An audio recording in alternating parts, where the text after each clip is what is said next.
আসল কথা বললে আজকে আমাদের এই ভাই বলছেন যে রাষ্ট্রবিরোধী সংবিধান বিরোধী কিছু বলবেন না, আমরা রাষ্ট্রবিরোধী কিছু বলবো না, এটা আমাদের কোনো মিশন না। তবে আমরা কোরআনের বিরোধী কথা সহ্য করব না, কোরআনের পক্ষে কথা বলবো, তাতে কোনো কেয়ার করব না। তাতে যদি কারো বুকের ওপর দিয়ে যায়, গলার ওপর দিয়ে যায়, মাথার ওপর দিয়ে যায়, I have no objection about this matter. এ বিষয়ে আমার করার কিছুই থাকবে না। মাহফিল চালু থাকলে মানুষেরা শয়তানি করতে পারে না।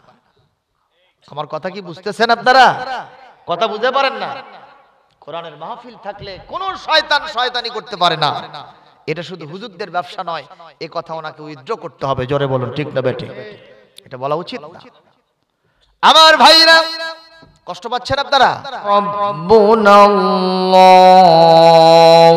সুম্মাস্তাকামু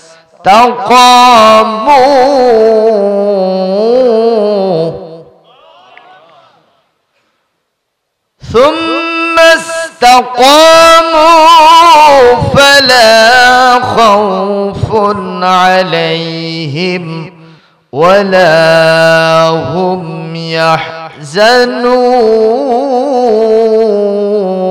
يحزنون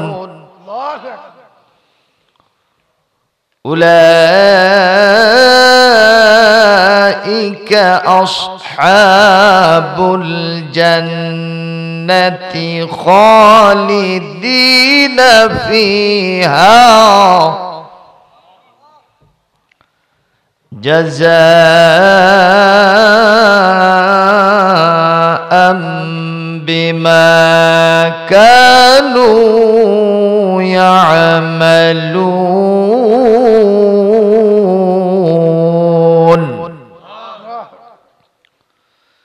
جزاء بما كانوا يعملون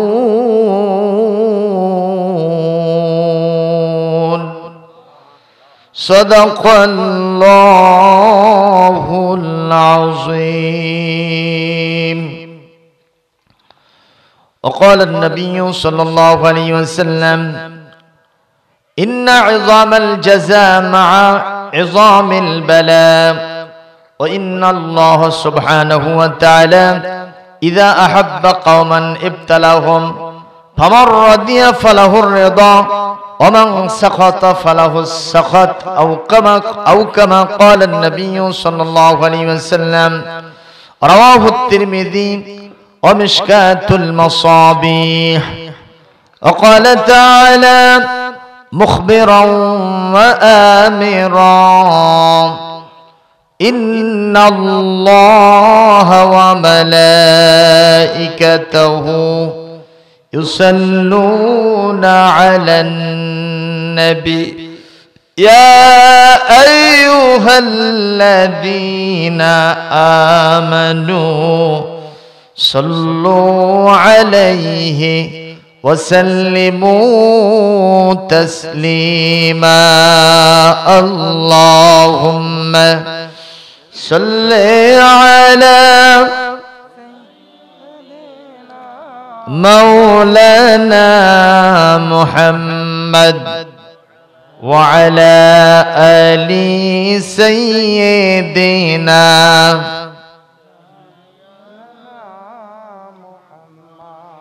নবীর সাথে আপনাদের শত্রুতা আছে নাকি? ভালোবাসা আছে? দেখি কার কার ভালোবাসা আছে, একটু হাত তুলবেন। আচ্ছা, নবীর প্রতি দরুদ পড়লে ভালোবাসা বাড়ে না কমে? বাড়ে। আর না পড়লে কমে। তো আপনারা চুপ করে আছেন তো অনেকেই। সবাই একটু বলতে পারবেন? সবাই দরুদ পড়তে পারবেন? পারবো। কেউ চুপ থাকবেন না, দারাজ কণ্ঠে মহব্বত নিয়ে কলিজার সবটুকুন আবেগ ও শ্রদ্ধাকে উজাড় করে দিয়া বিশ্ব নবীর প্রতি দরুদ পড়েন। আল্লাহুম্মা সাল্লি আলা মাওলানা মুহাম্মদ ওয়া আলা আলি সাইয়্যিদিনা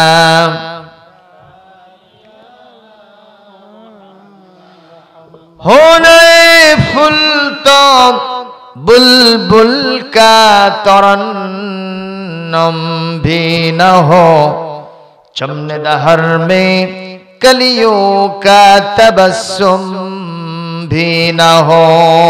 अल्लाहुम्मा सल्ले अला मौलाना मुहम्मद व अला आलिहि। আমি হতে পারি সবই হারা যদি তোমার প্রেমের পাই গো সারা। হে রাসূল তোমারি জন্য মন কাঁদে আখি কাঁদে ভুবন কাঁদে শুধু বেদনা হৃদয়ে সে বাসা বাঁধে। বলেন তোমারি জন্য মন কাঁদে আখি কাঁদে ভুবন কাঁদে শুধু বেদনা হৃদয়ে সে বাসা বাঁধে। আল্লাহুম্মা সাল্লি আলা মৌলানা মুহাম্মদ ওয়া আলা আলি সাইয়্যিদিনা শাফিঈনা মুহাম্মদ বালাগাল উলা বিকামালিহি কাশাফাদ দুজা বিজামালিহি হাসনাত জামিউ খিসালিহি সাল্লু আলাইহি। একটু কালেমা পড়েন লা ইলাহা ইল্লাল্লাহ জোরে মোহাব্বত নিয়ে পড়েন সবাই জোরে সোরে লা ইলাহা ইল্লাল্লাহ। নেই কোনো মাবুদ আল্লাহ ছাড়া লা ইলাহা ইল্লাল্লাহ জোরে লা ইলাহা ইল্লাল্লাহু মুহাম্মাদুর রাসূলুল্লাহ সাল্লাল্লাহু আলাইহি ওয়াসাল্লাম। বগুড়ার ঐতিহ্যবাহী দুপচাঁচিয়া উপজেলার অন্তর্গত এই পৌতা সর্জনকুড়ি পুরাতন জামে মসজিদের উদ্যোগে আয়োজিত ইসলামী জলসা এবং মাস্ক বিতরণ, এটাও আজকের কর্মসূচি। আচ্ছা, 29তম অধিবেশন আজকে নতুন বছর 2021 সনের জানুয়ারি মাসের 3 তারিখ, শীতের মাস পৌষের 18 তারিখ রোজ রবিবার বাদে আসর থেকে এই ময়দানে মাহফিলটি অনুষ্ঠিত হচ্ছে। এখানে উপস্থিত আছেন মান্যবর জনাব সাহেব সদর, সম্মানিত সভাপতি, যিনি একজন প্রখ্যাত আলেমে দ্বীন, ওস্তাজুল আসাতিজা, দেবখণ্ড সিদ্দিকিয়া ফাজিল মাদ্রাসার সম্মানিত মুদাররিস, আপনাদের এই গ্রামের জামে মসজিদের সম্মানিত খতিব, ওয়াজিবুল ইহতিরাম হাফেজ হযরত মাওলানা ইউনুস আলী সাহেব দামাত বারকাতুহুমুল আলিয়া। আজকের এই মান্যবর সভাপতিকে আল্লাহ পাক দীর্ঘ নেক হায়াত দারাজ করুন। সভাপতি সাহেবের হায়াত বাড়লে আপনাদের লস হবে তো নাকি? একটু জোরে বলেন না, আমি আরো জোরে বলেন। ইমাম সাহেব খুশি থাকলে মুসল্লিদের লক্ষণ ভালো না খারাপ? এটা হবে ইঞ্জিন আর আপনার হলো বগি। ইঞ্জিন ভালো থাকলে বগি সামনে যাবে না পিছনে থাকবে? পিছনেই থাকবে, কিন্তু ওনার সাথে সাথেই যাবে, ঠিক কিনা কর? তো উনি যদি জান্নাতে যায় সকল মুসল্লিদেরকে উনি জান্নাতে নিয়ে যেতে পারবেন। সুবহানাল্লাহ কর। এই জন্য ইমাম সাহেবের নেক হায়াত দারাজ হোক, এটা আপনারা চান? জোরে বলেন আমিন। আজকের মাহফিলের প্রধান অতিথি সহ সভাপতি আছেন আলহাজ মকবুল হোসেন মন্ডল, যিনি চিফ গেস্ট, অত্র ইউনিয়ন আওয়ামী লীগের সভাপতি এবং দুপচাচিয়া উপজেলা আওয়ামী লীগের সভাপতি জনাব মিজানুর রহমান খান সেলিম সাহেব, বিশেষ অতিথিবৃন্দ, আপনাদের ইউনিয়ন পরিষদের সম্মানিত চেয়ারম্যান সাহেব কথা বলে গেছেন, ওয়াজি করেছেন, কি বলেন ঠিক কিনা? আজকে আমাদের সামনে কিছুক্ষণ পূর্বে অত্যন্ত সুললিত কণ্ঠে এ গ্রামের নাতি, কি কন, আবার মসজিদের ইমাম ছিলেন 7 বছর। লোকটা আপনারা খুব বেশি চেনেন না, তাই তো? চেনেন? আর যে খানদানি চেহারা, না চিনে তো পারা যায় না। আমরা বগুড়াবাসী তার চেহারা দেখে প্রশংসা করি। এই চেহারা দিয়েছেন কে? আল্লাহ। জোরে বলেন। যেমন চেহারা তেমন কণ্ঠ, তেমন এলমিয়াত, এলমি যোগ্যতা আল্লাহ পাক তাকে দান করেছেন। এই এলাকা জুড়ে, শুধু এলাকা নয়, বাংলাদেশের অনেক জায়গাতে উনি কোরআনের তাফসীর করে থাকেন। এ কারণেই আপনাদের দুপচাচি এলাকার, দুপচাচি উপজেলার মুফাসসিরদের তাকে সেক্রেটারি বানাইছে। মারহাবা দিবেন না? আল্লাহ পাক এই মানুষটিকে বিশ্বময় কবুল করুন আল্লাহুম্মা আমিন। কোরআনের প্রচারের জন্য তার আব্বা জান একজন বড় আলেমে দ্বীন ছিলেন। এক সময় দক্ষিণ বগুড়া সহ, পশ্চিম বগুড়া সহ গোটা বাংলাদেশ চষে বেড়াইছেন। কি নাম ছিল? হাবিবুর রহমান গন্ধেশ্বরী। আমি জেনেছিলাম উনি মঞ্চেই সম্ভবত ইন্তেকাল করেছিলেন নাকি, বর্ষিগোলাতে। আরে ঠান্ডার ভিতরে কোরআনের কথা বলতে বলতে কত মানুষ চলে গেল, কত আলেম চলে গেল। এই যে গত বছরটা আমরা পেরিয়ে আসলাম, আমাদের যতগুলো লস হয়েছিল তার ভিতরে সবচেয়ে বড় লস হয়েছে বড় বড় আলেম, অন্তত 15 জন আলেম যারা প্রখ্যাত, খ্যাতনামা, বিশ্বময় যাদের নাম আছে, এরকম 15 জন আলেমের দিন গত বছর ইন্তেকাল করেছেন। বলেন ইন্না লিল্লাহি ওয়া ইন্না ইলাইহি রাজিউন। হাদিসে আছে মাউতুল আলেম কা মাউতুল আলেম। আলম, এই পৃথিবীতে একজন আলেম যদি মারা যায়, একটা পৃথিবীটাই মরে যায়। কথা বুঝতে পারলেন না? একটা আলেম বললে গোটা পৃথিবী মরে যায়। সেখানে কতজন গেছে? মোটামুটি 15 জন। তার ভিতরে একজনের নাম বলি, শাইখুল ইসলাম, হাটহাজারী মাদ্রাসার মহাপরিচালক, হেফাজত ইসলাম বাংলাদেশের আমির, শাইখুল হাদিস আল্লামা শাহ আহমদ শফি নব্বরাল্লাহু মারকাদাহু ওয়া জাআলাল জান্নাত মাসওয়াহু, সেক্রেটারি জেনারেল নূর হোসেন কাসেমি, তিনিও চলে গেছেন এই বছরে। জুবাইর আহমেদ আনসারী, মঈনুল ইসলাম, তোফাজ্জল হোসেন ভৈরবী, আবুল কাশেম আনসারী, এইসব বড় বড় প্রখ্যাত আলেম গত বছর মারা গেছে।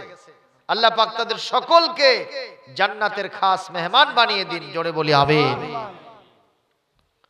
আমাদের সেই বড় ভাই হযরত মাওলানা মুমতাজুল মুহাদ্দিসিন ও মুফাসসিরে কোরআন এনামুল হক নূরি ইবনে হাবিবুর রহমান গন্ধেশ্বরী, আল্লাহ পাক তাকে নেক হায়াত দারাজ করুন বলি আমিন। বক্তব্য রেখেছেন মাওলানা আব্দুল মজিদ, সহকারী মাওলানা অর্জনকারী দাখিল মাদ্রাসা, আল্লাহ পাক তাকেও কবুল করুন। হাজারাত উলামায়ে কেরাম, সুধী মণ্ডলী, প্রিয় দুপচাচিয়ার এই গুনাহার ইউনিয়নবাসী, আমি সকলকে নজর করে আরেকটিবার সালাম দিচ্ছি। আসসালামু আলাইকুম ওয়া রাহমাতুল্লাহি তাআলা ওয়া বারাকাতুহু। সবাই কেমন আছেন আপনারা? আলহামদুলিল্লাহ। মহান মনিবের অসংখ্য শুকরিয়া, সুস্থ শরীরে, সুস্থ দেহ এবং সুস্থ মনে আল্লাহ পাকে মাহফিল পর্যন্ত আমাদের সকলকে পৌঁছে দিয়েছেন। আমরা কি নিজেদের ইচ্ছা অনুযায়ী শক্তি দিয়ে আসতে পেরেছি? কে আসার সুযোগ দিয়েছেন? আমাদেরকে আল্লাহ পাক যাত্রার প্যান্ডেলে নেন নাই, আল্লাহ আমাদেরকে কনসার্টে নেন নাই, আল্লাহ পাক আমাদেরকে কখনো কোনো যাত্রার প্যান্ডেলে নেন নাই, নাটকের মঞ্চে নেন নাই, সিনেমার ওই শোতে নেন নাই, জাগতিক নেতা নেত্রীর কোনো জনসভাতে নেন নাই। নিয়েছেন যেই মাহফিলটাকে আল্লাহ পাক জান্নাতে যাওয়ার জন্য একটা স্টেশন হিসেবে নির্বাচন করেছেন দুনিয়ার জীবনে জান্নাতের বাগান, তার নাম ইসলামী জালসা তাফসীর মাহফিল কোরআনের মাজমা। আল্লাহ পাক সেখানে আমাদেরকে কবুল করেছেন। জোরে সোরে আওয়াজ দিয়ে পড়েন আলহামদুলিল্লাহ। সবাই বলেন আলহামদুলিল্লাহ। রব্বানা লাকাল হামদ হামদান কাসীরান তাইয়িবান মুবারাকান ফীহি। এতগুলো মানুষ এমনি তো কথা আসতে বলতেছেন, তারপরে আবার মুখোশ পড়েছেন, ঠিক না ঠিক কথা। এই অবস্থায় এটা আপনারা পড়ে থাকবেন, ঠিক আছে। আপনারা খুশি আছেন না নাই? মানুষ যদি খুশি থাকে তার আওয়াজটা কি আসতে হয় না জোরে হয়? যেমন ছেলে পরীক্ষা দিয়েছে, পরীক্ষায় ভালো ফল করে নাই, ডি গ্রেড পাইছে। জোরগণ কি গ্রেড? একেবারে শেষ ডি গ্রেড। এরপরে আছে হলো এফ গ্রেড, বুঝতে পারছেন তো? ডি গ্রেড পাওয়ার কারণে বাপ রেজাল্টটা নিয়ে রাস্তা দিয়ে আসতেছে, আরো লোকেরা জিজ্ঞেস করছে, এই তোমার ছেলে তো পরীক্ষা দিয়েছিল, রেজাল্ট কি হলো? ওই কিছুই কয় না, জোরে সোরে যখন ধরছে তখন কয় ভাই ডি গ্রেড। জোরে না আসতে কথা কয় না, কারণ ফল হয়েছে কি? বাপের মন ভালো না খারাপ, এই জন্য আওয়াজ হলো আস্তে। আর যদি ছেলে ভালো ফল করে, বাপ রেজাল্ট নিয়ে আসতেছে, ওর মনেই চাচ্ছে যে কেউ আমাকে জিজ্ঞেস করুক, কথা কয় না ঠিক। যখন জিজ্ঞেস করছে ভাই রেজাল্ট কি, কয় এ প্লাস, আসতে না জোরে, কারণ বাপ খুশি না বেজার? তো খুশির সাথে থাকলে আওয়াজ জোরে হয়। আপনারা খুশি না বেজার আছেন? জোরে সোরে আল্লাহর নামে তাকবীর ধরবেন, নারায়ে তাকবীর। আল্লাহু আকবার। তো মুরগি জব করারটা হলো, মুরগি জব করার তাকবীর দিবেন না, গরু জব করার তাকবীর দিবেন না, উট জব করার তাকবীর দিবেন না। যেই তাকবীর ধ্বনি উচ্চারণ করে টাইগ্রিস নদীর উত্তাল তরঙ্গমালাকে ভেদ করে দুকুল ছাপিয়ে প্রবাহিত নদীকে ওভারকাম করে হযরতে সাদ ইবনে আবি ওয়াক্কাস ৬০,০০০ সৈন্য নিয়ে আফ্রিকার জঙ্গলি মানুষগুলোকে কোরআনের পতাকাতে লক্ষ্যবদ্ধ করেছিলেন।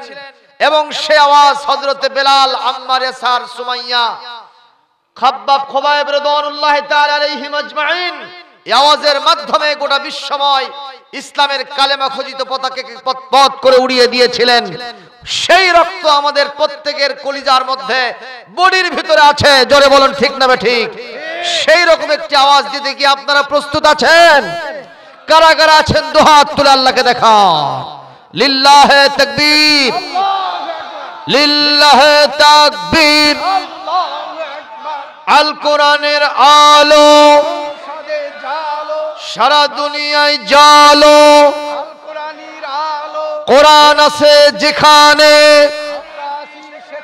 আলেম ওলামা যেখানে,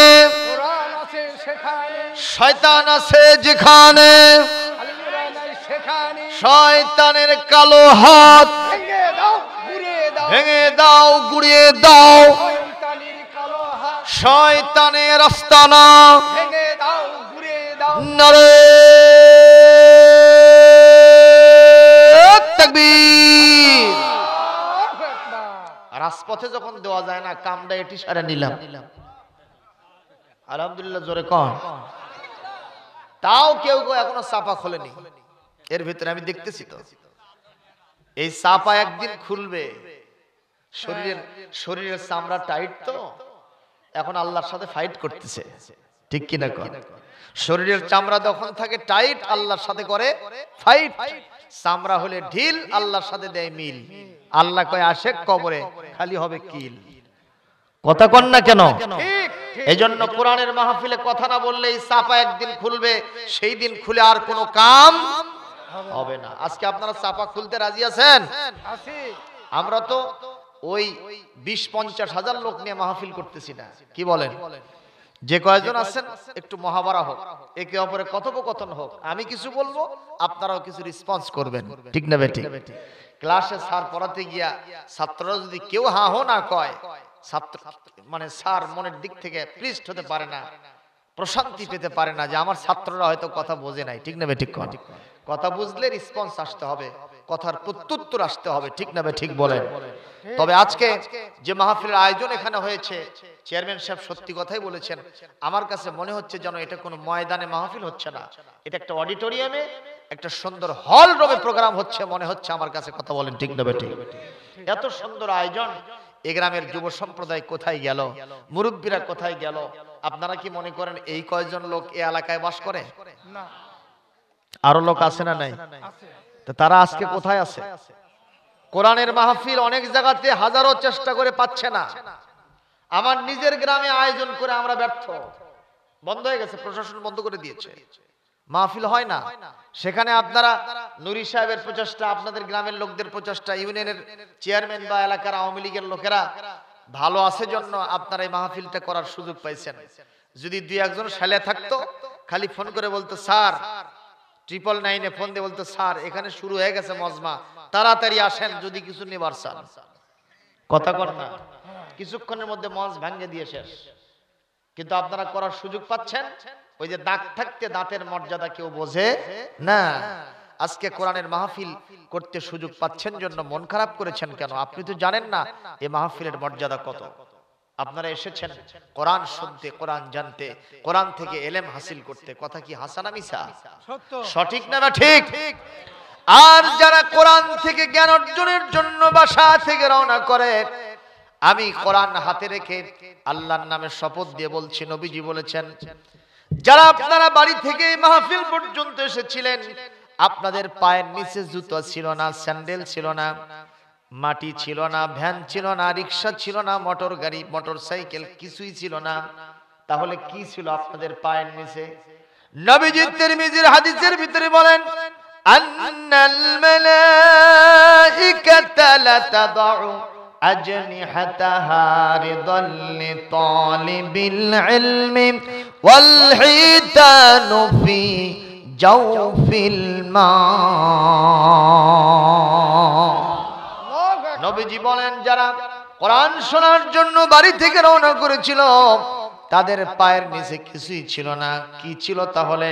নবীজি বলেন তাদের পায়ের নিচে হাজার হাজার রহমতের ফেরেশতা পাখা বিছিয়ে দিয়েছিল। ফেরেশতাদের পাখার উপরে ভর করে আপনি মাহফিলে আসছেন। মারহাবা জোরে দেন। বাংলাদেশের প্রধানমন্ত্রীর পায়ের নিচে ফেরেশতার পাখা আছে না, কথা কয় না?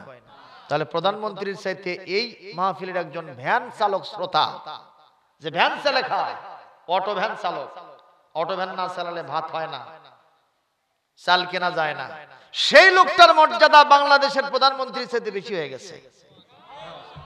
আর জোরে বলেন না। শুধু তাই নয়, খেয়াল করেন আল্লাহর নবী বলেন এখানে যারা বসে আছেন এর ভিতরে একজন ভ্যান চালক হোক, রিক্সা চালক হোক, তার নাম কি? মেম্বার সাহেব, চেয়ারম্যান সাহেব, পরিষদে নেয়, কখনো উচ্চারণ ঠিক মতো করে না। উপজেলা পরিষদে তার নাম হয় না, জেলা পরিষদের ডিসি সাহেব তার নাম নেয় না। আপনারা কি মনে করেন মন্ত্রী পরিষদে ওই আব্দুল্লাহর নাম কেউ নেয়? না, কথা কয় না, নেয়। ওই আব্দুল্লাহর নাম সংসদ ভবনে ঘূর্ণাক্ষরেও কোনো এমপি সাহেব কোনোদিন নেয় নাই।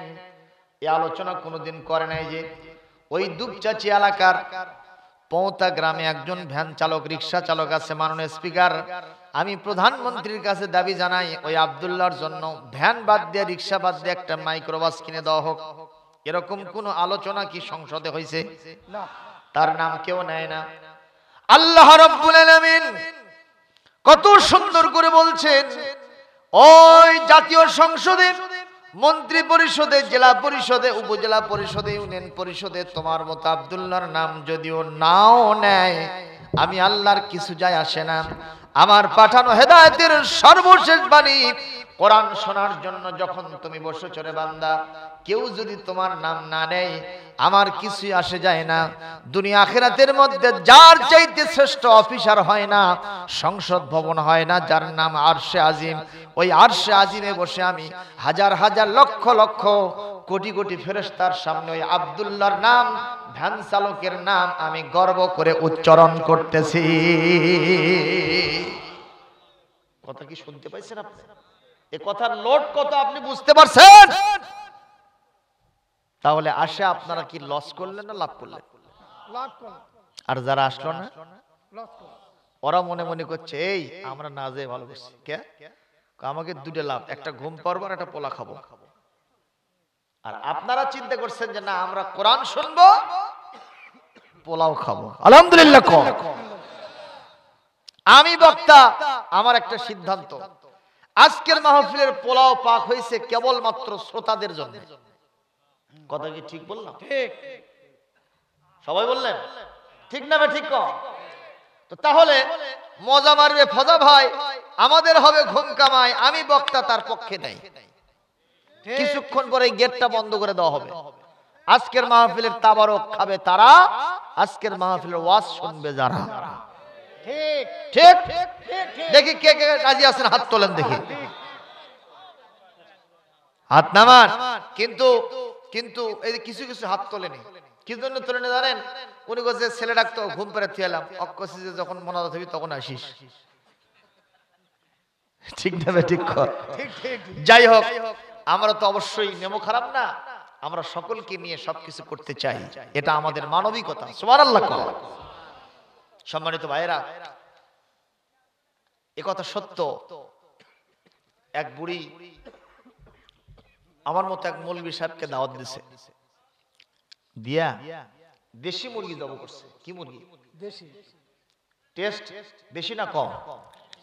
ওই বোল্ডার পাকিস্তানি ওটার চাইতে দেশি মুরগির টেস্ট বেশি। হুজুর খালি দেখে মস্ত দাওয়াত দিছে, কিছু হবি একটা। কারণ হুজুর মানে দাওয়াত, দাওয়াত মানে খাওয়ার, খাওয়া মানে মুরগির গোশত। ঠিক না? ঠিক। এক পর্যায়ে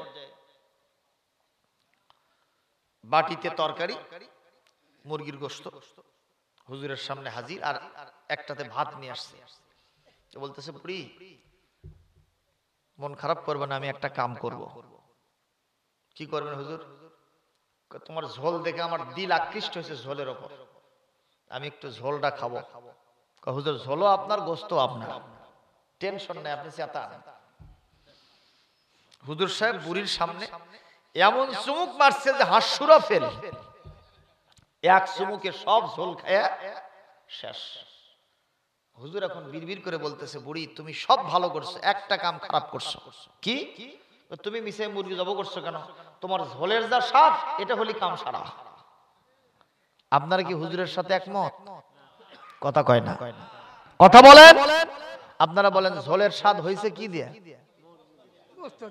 কিসের গোশত? মুরগির গোশত। উনি গোশত বাদ দিয়ে শুধু ঝোলের স্বাদ দেবে। এটা পুকুর ডোবা, খাল বিল, নদী নালার পানি ছাড়া আর কিছু হবে না, যতই মশলা মারুক। কথা কন না কেন? লাভ হবে না। আমার ভাষায় আজকের মাহফিলটা হলো মুরগির গোশত, তাও দেশি মুরগি। ঠিক কি না? এইটার ওসিলায় ওখানে দোকান লাগছে, এইটার ওসিলায় বাড়ি বাড়ি খাবার হয়েছে। বিয়ে যাচ্ছে, বিয়ান আসছে। আসসালামু আলাইকুম বিয়ান সাহেব, কেমন আছেন বিয়ান সাহেব? বুকে বড় জ্বালা, কথা কয় না। আসছে না? আসে নাই? জামাই ঝি নাতিন উৎখুর বাড়িতে ভরে গেছে। ঠিক না? ঠিক। প্রিয় ভাইয়ের আমার, কোনটারও সিলাই? কথা বলেন। তার মানে এটা হলো মুরগির গোশত, আর ওগুলো সব ঝোল। ওগুলো কি? ওই যে দোকান, ওই যে হাড়ি পাতিলে ওখানে রান্না হচ্ছে। কি রান্না হচ্ছে? পোলাও। বাড়িতে আত্মীয় স্বজন, এগুলো সব ঝোল। এটা হলো মুরগির গোশত। এইটা বাদ দিয়া কসম আল্লাহর, ওইগুলোর কোনো স্বাদ পাওয়া যাবে না, যাবে না, যাবে না। ঠিক। এইজন্য আমরা মুরগির গোশত নিয়ে আসি। যারা ঝোলে আছেন টেস্ট পাবেন না, এখানে আসতে হবে। ঠিক না বেঠিক? আমরা তাদেরকে ডাকলাম, দ্রুত চলে আসেন। আমি ভূমিকার কলেবর বৃদ্ধি করতে চাই না, বেশি সময় নেব না। আমি চেষ্টা করব আর আধা ঘন্টার ভিতরে মাহফিল শেষ করার জন্য। পারবেন? দেখি কারা কারা পারবেন না, হাত তোলেন। ভাই আমার উল্টা বুঝেছেন, পারবেন তাই না? এবার সবাই একটাবার আপনারা ইকরার করবেন, এই হাতগুলো আল্লাহর ক্যামেরাতে নিবদ্ধ হবে। দেখি কারা কারা শেষ পর্যন্ত ওয়াজ শুনতে রাজি আছেন। দু হাত তুলবেন, দু হাত তুলবেন। মহান আল্লাহ, দেখেন তো কে কে হাত তোলে নাই। এরা ওই গ্রুপের লোক, কোন গ্রুপ তা কিন্তু কই নাই। একটু জোরে সোরে হাত তুলবেন, আমরা শেষ পর্যন্ত থাকবো, বলেন ইনশাআল্লাহ। হাত নামান। আমি ইতিমধ্যেই কোরআনে কারীমের 26 নম্বর পারা 46 নম্বর সূরা, সূরার নাম হলো সূরাতুল আহকাফ, আয়াত নম্বর 14, 13, 14 এবং 15, 13, 14 এই দুইটি আয়াত আপনাদের সামনে পেশ করেছি। আল্লাহ পাক এখানে আমাদের শানে যে কথাটি বলছেন সেটা হলো এই, যে আমরা যে জিনিসটি সবাই জানি সেটা হলো স্বাধীনতা অর্জনের চাইতে স্বাধীনতা রক্ষা করা খুবই কঠিন। ঠিক না ভাই? ঠিক কন। আল্লাহ সেই কথাটা এখানে বলতেছেন, সেটা কি? আল্লাহ বলছেন, ইন্নাল্লাযীনা ক্বালু রাব্বুনাল্লাহু সুম্মা ইসতাকামু তাতানাজ্জালু আলাইহিমুল মালাইকা।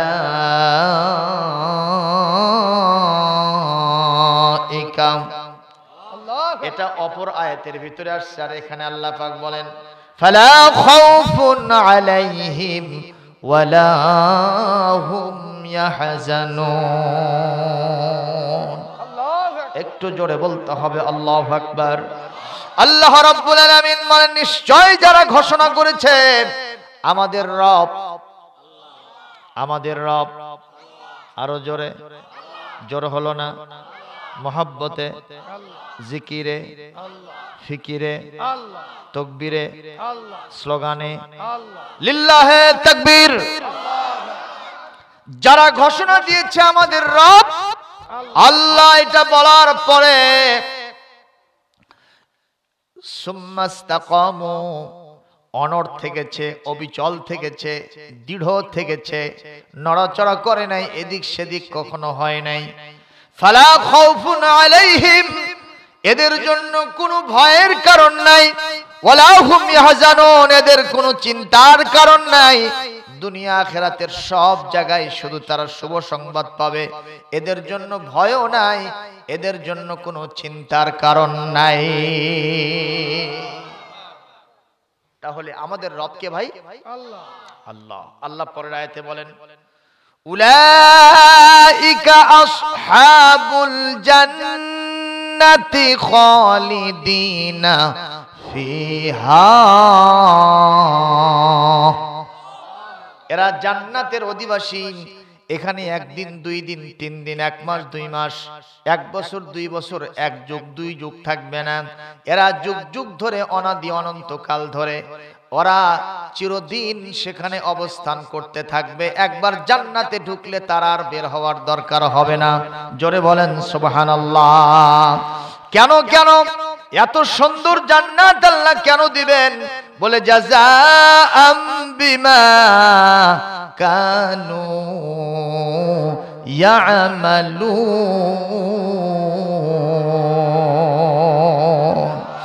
এই দুনিয়াতে তারা যত কষ্ট করে আমল করেছিল, এই পৌষ মাসের দিনে কঠিন কঠিন শীতকে উপেক্ষা করে, আরামের ঘুমকে হারাম করে, বাড়িতে আত্মীয় স্বজনকে পেরিয়ে ওখানে আব্দুস সালামের কোরআনের কথা শোনার জন্য রাতের ঘুমকে যারা হারাম করে বসেছিল, এটা তাদের বড় কঠিন পরিশ্রম হয়েছিল। এই পরিশ্রমের বিনিময়ে আমি আল্লাহ তাদের জন্য জান্নাত বরাদ্দ দিয়েছি। যখন একবার বরাদ্দ দিয়েছি, এই জান্নাত আর কোনোদিন তাদের থেকে আমি ফিরিয়ে নেব না। ভাই, আমরা কি জান্নাতে যেতে চাই? সবাই চাই। আচ্ছা, কিন্তু কিছু কিছু লোক তারা কিছু কথাই কয় না। অনেক জায়গাতে প্রশ্ন করছি, ভাই জান্নাতে কে কে যাবেন হাত তোলেন তো। দেখি যে কিছু কিছু লোক হাত তোলে আর কিছু কিছু লোক তোলে না। চিন্তা করলাম, মুসলমান হয়ে জান্নাতে যাওয়ার আকর্ষণ নাই কে? তো তখন আমার একটা প্রশ্ন, সব জায়গায় আমি এটা বলে থাকি, এখানেও বলতেছি, যে ক্লাসে গিয়ে এক স্যার জিজ্ঞেস করছিল, বাবা তোমরা কে কে জান্নাতে যাবে হাত তোলো তো। ছোট ছোট ছোল বলতো, ওই দিনিয়াত শিক্ষার ভিতরে ধর্ম শিক্ষার মধ্যে জান্নাতের নাজ নিয়ামত পড়ায়া এটা জিজ্ঞেস করছে। সব ছেলেরা 2 হাত তুলছে। কয় হাত? কিন্তু একটা ছেলে ওই পাশে বসে থেকে ওই হাত তোলেনি, ওই শুধু কান্নার রোল ফেলে দিয়েছে। স্যার জিজ্ঞেস করতেছে, বাবা তুমি জান্নাতে যাবে না? কয় না স্যার, কে বাবা? কয় মা কসে স্কুলে যাবো সোজা বাড়িতে আসবো, কোনটি জান যাস না বাবা? ওই কি বুঝিছে যে স্যারের যা ভাব সাব দেখতেছি মনে হয় এখনই জান্নাতে নিয়ে গেল, মায়ের সাথে বোধহয় আর দেখা হবে না। কথা কয় না কেন? তো আমাদের মধ্যে হয়তো এমন কিছু লোক আছে যাদের মনের চিন্তা যে হুজুরের যা ভাব সাব দেখতেছি এখনই যদি জান্নাতে নেয় বউডাক তো বাড়িতে ফিরাচ্ছি, এরকম চিন্তা হতেও পারে। সম্মানিত উপস্থিতি, জান্নাতে যেতে পারলে লাভ না লস? সবাই বলবেন জান্নাতে যেতে পারলেই লাভ। যতক্ষণ জান্নাই ততক্ষণ লসে থাকবেন, ঠিক না ঠিক? এই জন্য জান্নাত আমাদের সবচাইতে বেশি আকাঙ্ক্ষিত জায়গা, তামান্নার বস্তু। আল্লাহ যেন আমাদের সকলকে জান্নাতে কবুল করেন বলে আমিন। সর্বপ্রথম এই আয়াতের ভিতরে একটা সুর বেজে উঠেছে, সেটা হলো এই যে আল্লাহকে রব স্বীকার করার পরে দৃঢ় থাকা লাগবে। তার মানেটা কি? ইস্তেকামাত থাকা লাগবে, দাঁড়িয়ে থাকা লাগবে। তার মানেটা কি একটু বুঝাই। পৌষ মাসে এখানে মাহফিল হচ্ছে, ঠিক না ভাই? পৌষ মাসের 18 তারিখ না কত? 22 তারিখ। 18 তারিখ না আজকে? 18 তারিখে আজকে মাহফিল হচ্ছে। আচ্ছা, এখন কি ঝড় বাতাস আছে? না। ঝড়ি হয় না। আচ্ছা, যার কারণে যারা এই প্যান্ডেলটা করেছে চতুর্দিকে যে গোছগুলো পুঁতিছে, এই গোছ কি খুব বেশি পড়তেছে না অল্প দিছে? কি জন্য? এটা ঝড় ঝামেলা নাই, এটা পড়ে যাওয়ার সম্ভাবনা খুবই কম। এজন্য আস্তে করে খালি একটা খুন্তি মারছে আর ঢুকে দিচ্ছে, ঠিক কিনা? যদি বিশ্বাস না হয় এই যে ডেকোরেটরের লোক যারা আছে ওদের জিজ্ঞেস করে। এই মাহফিল যদি বৈশাখ মাসে হতো তাহলে এই খুঁটিগুলো আরো কম পদ্ধত নাকি? আরো বেশি পদ্ধত। কারণ এই খুঁটিগুলোকে দাঁড়ায় রাখতে হবে, আর দাঁড়ায় রাখতে গেলে এখন ঝড়ের সময়, ঝড় বাতাসে এই খুঁটিটা নড়বড় হয়ে যেতে পারে। এই জন্য তারা ইস্তেকামাত রাখার জন্য, দাঁড়িয়ে রাখার জন্য একটু বেশি করে পদ দেবে, ঠিক না? ঠিক। এই আয়াতের ভিতর দিয়ে এই সুর বেজে উঠেছে, যারা আল্লাহকে রব মানবে তাদেরকে রব বিরোধী লোকেরা, আল্লাহকে যারা রব মানে না এরা তাদেরকে ঠিক থাকতে দেবে না, তাদের বিরুদ্ধে মামলা দেবে, তাদের বিরুদ্ধে জেল জুলুম জরিমানা দেবে, তাদেরকে ঠ্যাঙাবে, বাড়িতে থাকতে দেবে না, খাইতে দেবে না, পড়তে দেবে না, রাস্তাঘাটে হাঁটতে দেবে না। ওরা যেখানে যাবে সেখানে বাধার প্রাচীর গড়ে তুলবে। এই বাধার মোকাবেলায় যদি আল্লাহকে রব মানতে চাও তোমাদেরকে ইস্তেকামাত থাকতে হবে, দৃঢ় থাকতে হবে, অনড় অবিচল থাকতে হবে।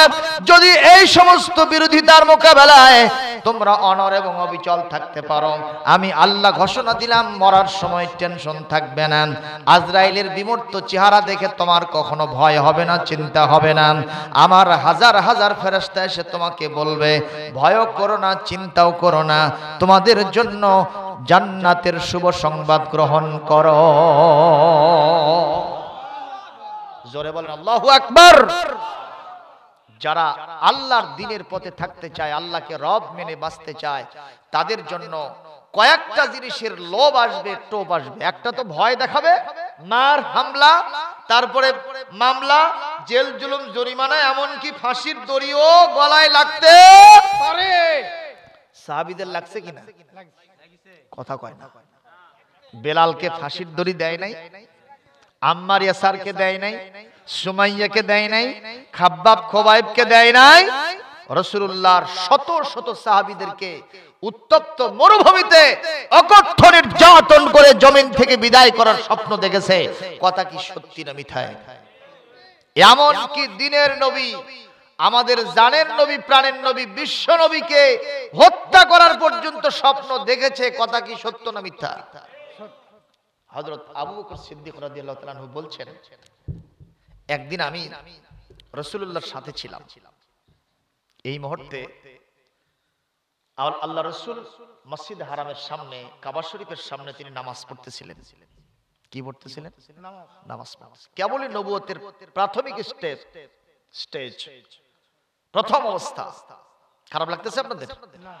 এই অবস্থায় হযরত আবু বকর বলছেন, হুজুর নামাজ পড়তেছেন, আর ওদিক থেকে ওয়ালিদ বিন মুগিরা, বিশ্বনবীর জানের শত্রু, প্রাণের শত্রু, যাকে আল্লাহ কোরআনে সূরা কলমের 13 নম্বর আয়াতে আল্লাহ রাব্বুল আলামিন তাকে স্পষ্ট ভাষায় বলেছেন সে হলো জারর সন্তান। নবীর বিরোধিতা যে করতেছে সে কি সন্তান? এ ফতুয়া আব্দুল সালামের না আল্লাহ? সূরা কলম 13 নম্বর আয়াত, জোরে কোন আল্লাহু আকবার। জারর সন্তানের ভূমিকা কি ভালো হবে? দুঃখজনক হলো সত্য, সেদিনকে মিডিয়ার ভিতরে দেখলাম একজন বড় নেতা, কোন দলের তা বলবো না, সে টকশোতে এসে সাংবাদিকদের সামনে আলোচনা করতেছে আর বলতেছে এই বাংলাদেশে কিছু কিছু আলেমরা হলো জারর সন্তান। আপনারা কি সেটা মেনে নেবেন? না। আলেম যদি জালেম জারর সন্তান হয়, তুমি কোথা থেকে আসছো, কোথাকার সাধু তুমি, কথা বলেন না কেন? আজকে আলেমদেরকে নিয়ে কে কি না বলতেছে ভাই। আরেকজন বলতেছে যে একেবারে মারিয়া পিটা জেলখানায় ঢুকিয়ে দেবো অথবা দেশ থেকে বের করে দেবো। মনে হচ্ছে ভাবখানা দেখে এমন মনে আমরা ভারত থেকে পাসপোর্ট করে এই দেশে আসছি। ঠিক কথা কন না কেন? আমাদের বাপ, আমাদের দাদা, আমাদের 14 পুরুষ এই বাংলাদেশের মাটিতে বসবাস করেছে। আমাদের ট্যাক্সের টাকা দিয়া সরকারি অফিসাররা মাতবাড়ি দেখাবা হুজুরদের উপরে, এইটা মেনে নেওয়া যাবে না, যাবে না, যাবে না। ঠিক কি না কম? আজকে তো বাংলাদেশে প্রশাসনিক ব্যক্তিবর্গ ওরা বড় বড় আল্লাহর ওলি হয়ে গেছে, কথা কন না কেন? হ্যাঁ ঠিক। কালকে একজনকে বলতে শুনলাম, এক অফিসার সাহেব, তা আবার পুলিশের পোশাক পরা, উনি সাহেব বলতেছেন যে কোরআনের কোন জায়গায় গান নিষিদ্ধ এই কথা লেখা আছে হুজুরা কর পারবি না। গান বলে নিষিদ্ধ হারাম, এটা কোরআনে বলে নাই। বড় বড় মুফতি সাজে গেছে। আপনারা কি বলেন, কোরআনে যে গান নিষিদ্ধ, প্রেমের গান নিষিদ্ধ, এটা কোরআনে আছে না? আছে। কথা কন না কেন? আছে। ওই সাহেবকে নিয়ে এসে বলবো তুমি এখানে বসো, কয়টা আয়াত চাও এই কোরআন থেকে তোমারে শুনায় দেব, জোরে কোন আল্লাহু আকবার। অল্প বিদ্যা ভয়ঙ্করী, কথায় কথায় ডিকশনারি। আহারে কোন জামানায় আসলাম রে! আলেমদের মর্যাদা আজকে জাতি দিতে জানলো না। কষ্ট পাচ্ছেন আমার কথায়? নবী করিম সাল্লাল্লাহু আলাইহি সাল্লাম নামাজ পড়তেছেন, হযরত আবু বকর রিপোর্ট করতেছেন, ওয়ালিদ বিন মুগিরা আসলো একটা বিরাট দল নিয়ে। তারা সন্ত্রাসী, মাথার চুল দেখলে মনে হয় ভল্লুক, হাতের নখগুলো দেখলে হয় মনে হয় উল্লুক। এমন ভাবে বোতল খাইছে, তাদের চোখগুলো দেখলে মনে হয় বাঘের চোখ। কথা কন না কেন? হযরত আবু বকর বলছেন, ওয়ালিদ বিন মুগিরা এসে বলতেছে, হারাম শরীফের সামনে, কাবার সামনে, যেই কাবার ভিতরে আমাদের অন্তত 360টা মূর্তি রেখেছি, সেই কাবাতে মুহাম্মদ এসে নামাজ পড়বে আর এই কোরআনের আয়াত তেলাওয়াত করবে, সব মানতে পারি, কোরআন মানতে পারি না। নাউজুবিল্লাহ। আসতে কোন ভাই, শুনবি গোলে শরম লাগবে, আরো জোরে কোন। সব মানবো কিন্তু কোরআন মানবো না, মুহাম্মাদের কোরআন বন্ধ করে দিতে হবে। এই আমার সাঙ্গ পাঙ্গ যারা আছো, মুহাম্মাদের গলায় ফাঁসি দিতে পারবা? এই কথা বলতে দেরি আছে, সঙ্গে সঙ্গে তার সাথী সঙ্গীরা বলতেছে, জাহাপনা নেতাজি, আপনি আছেন যেখানে আমরা আছি সেখানে। এই স্লোগানটা ভুল না শুদ্ধ? নেতা আছে যেখানে আমরা আছি সেখানে। আর একজন বলতেছে, নেতা গেছে কবরে তুই কে ওপরে, নেতা গেছে পায়খানায় তুই কে আড্ডা খানায়, পায়খানা ঢোক। কথা কন না ভাইয়া? এই স্লোগান দেওয়া যাবে না, স্লোগান দিতে হবে কোরআন আছে যেখানে, হাদিস আছে যেখানে, বিশ্ব নবী আছেন যেখানে, আমরা আছি সেখানে। কথা বলেন ঠিক কিনা ও মুসলমান? এইবার বলতেছে, নেতাজি শুরু করলাম, অ্যাকশন কয় করো। হযরত আবু বকর বলেন, আমি চেয়ে চেয়ে দেখতেছি। জানেন নবী প্রাণের নবী, পৃথিবীর শ্রেষ্ঠ মানুষ, সাইয়্যিদুল আম্বিয়া ওয়াল মুরসালিন, যিনি রাহমাতাল লিল আলামিন, মানুষকে জীবনে কোনোদিন তিনি কষ্ট দেন নাই। সেই মানুষটার গলায় এইবার কি লাগাইছে? ফাঁসি লাগাইছে। দড়ি ছিল না, গামছা লাগাইছে। গামছা গলায় লাগায়া দুই দিক থেকে উল্টা পাল্টা করে, ওদিকে কয়েকজন আর এদিকে কয়েকজন ধরে জোরে টান মেরেছে। আমার বিশ্ব নবীর জিহ্বাটা বের হয়ে গেছে, চোখ দুটো ঠিকরে পড়তে যেতে চেয়েছে। এই অবস্থায় হযরত আবু বকর সিদ্দিক বলেন, আমি এখন কি করব? আমি তো একা, আমি কি দৌড়ায় পালাবো? তাহলে দৌড়ায় যদি পালায় আমার জীবন বাঁচবে, কিন্তু বিশ্ব নবীকে আমি কখনো বাঁচাতে পারবো না। হযরত আবু বকর সিদ্দিক রাদিয়াল্লাহু তাআলা আনহু বিশ্ব নবীর একান্ত সাথী, মারহাবা কোন মারহাবা। তিনি সুখের সময়েরও সাথী, দুঃখের সময়ের সাথী। দুঃখ হোক আর সুখ হোক, আমার নবী আছেন যেখানে হযরত আবু বকর সেখানে। একটু জোরে বলেন না আল্লাহু আকবার, আরো জোরে বলেন না আল্লাহু আকবার। হযরত আবু বকর বলতেছেন, এই মুহূর্তে আমি কি করব? পালাবো না, আমি এখন এখানে চুপ করে দাঁড়ায় থেকে শুধু এই দৃশ্যটা দেখব, তাহলে আমি নিজে বাঁচতে পারি, কিন্তু নবীকে তো আমি বাঁচাতে পারি না। এখন আমার কি করা দরকার? এই মুহূর্তে হযরত আবু বকর ডাইরেক্ট সিদ্ধান্ত নিলেন। কোরআনে কারীমের সূরাতুল মুমিন 24 নম্বর পারা, এখানে আল্লাহ পাক 40 নম্বর সূরার ভিতরে স্পষ্ট ভাষায় বলছেন, ওয়াকালা রাজুলুম মুমিনুম মিন আলি ফিরআউনা ইয়াকতুমু ঈমানাহু আতাকতুলুনা রাজুলান আন ইয়াকুলা রাব্বি আল্লাহ। আরো জোরে বলেন আল্লাহু আকবার, আরো জোরে বলতে হবে আল্লাহু আকবার। হযরত আবু বকর বললেন, আমার জান আছে আর না আছে, বিশ্ব নবীকে আমি বাঁচাবো। আল্লাহু আকবার। ওনার সিদ্ধান্ত হলো, উনি যে কথাটা বললেন সেটা কোরআনে আল্লাহ কোট করে দিয়ে বলেছেন। হযরত আবু বকর বললেন, তোমরা কি এমন একজন ব্যক্তিকে তোমরা মারবা যেই ব্যক্তির একটাই উক্তি হলো, আমার রব হচ্ছেন আল্লাহ, আমার রবকে আল্লাহ।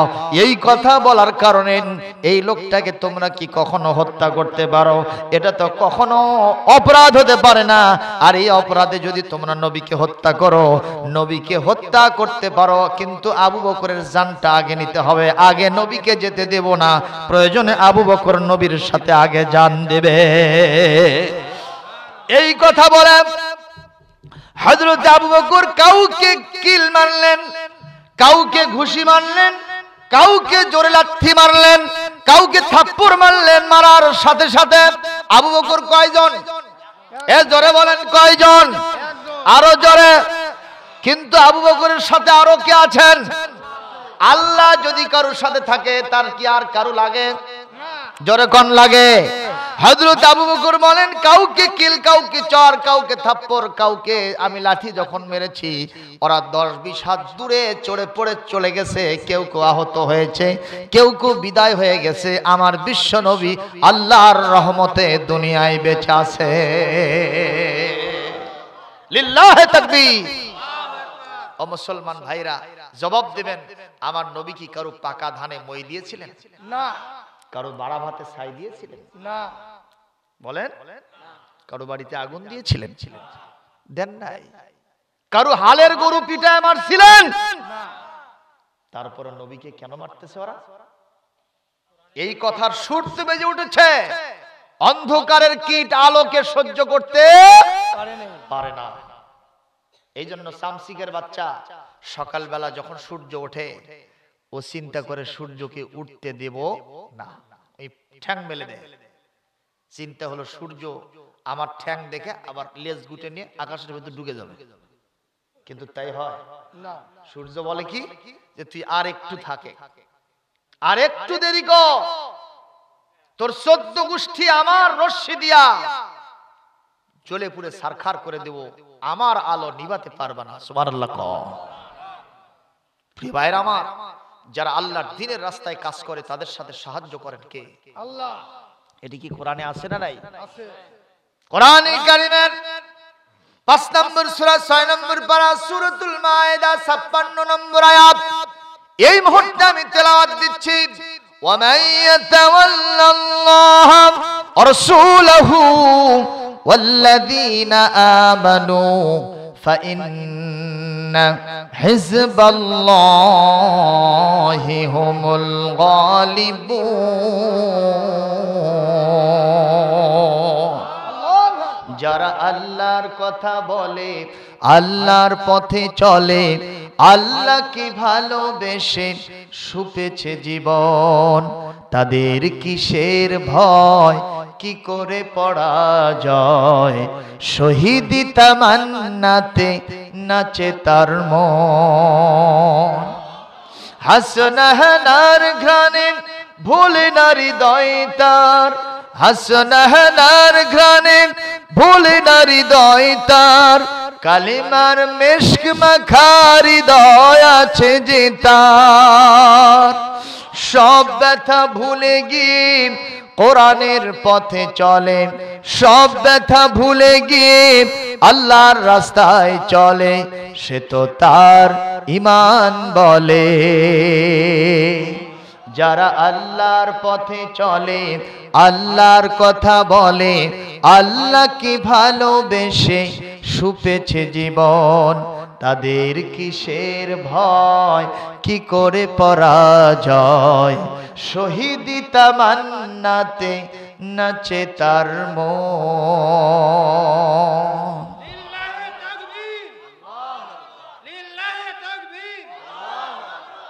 একটু আস্তে করে কোন মারহাবা, আরো আস্তে আস্তে শুনবি বারে। কষ্ট হচ্ছে আপনাদের?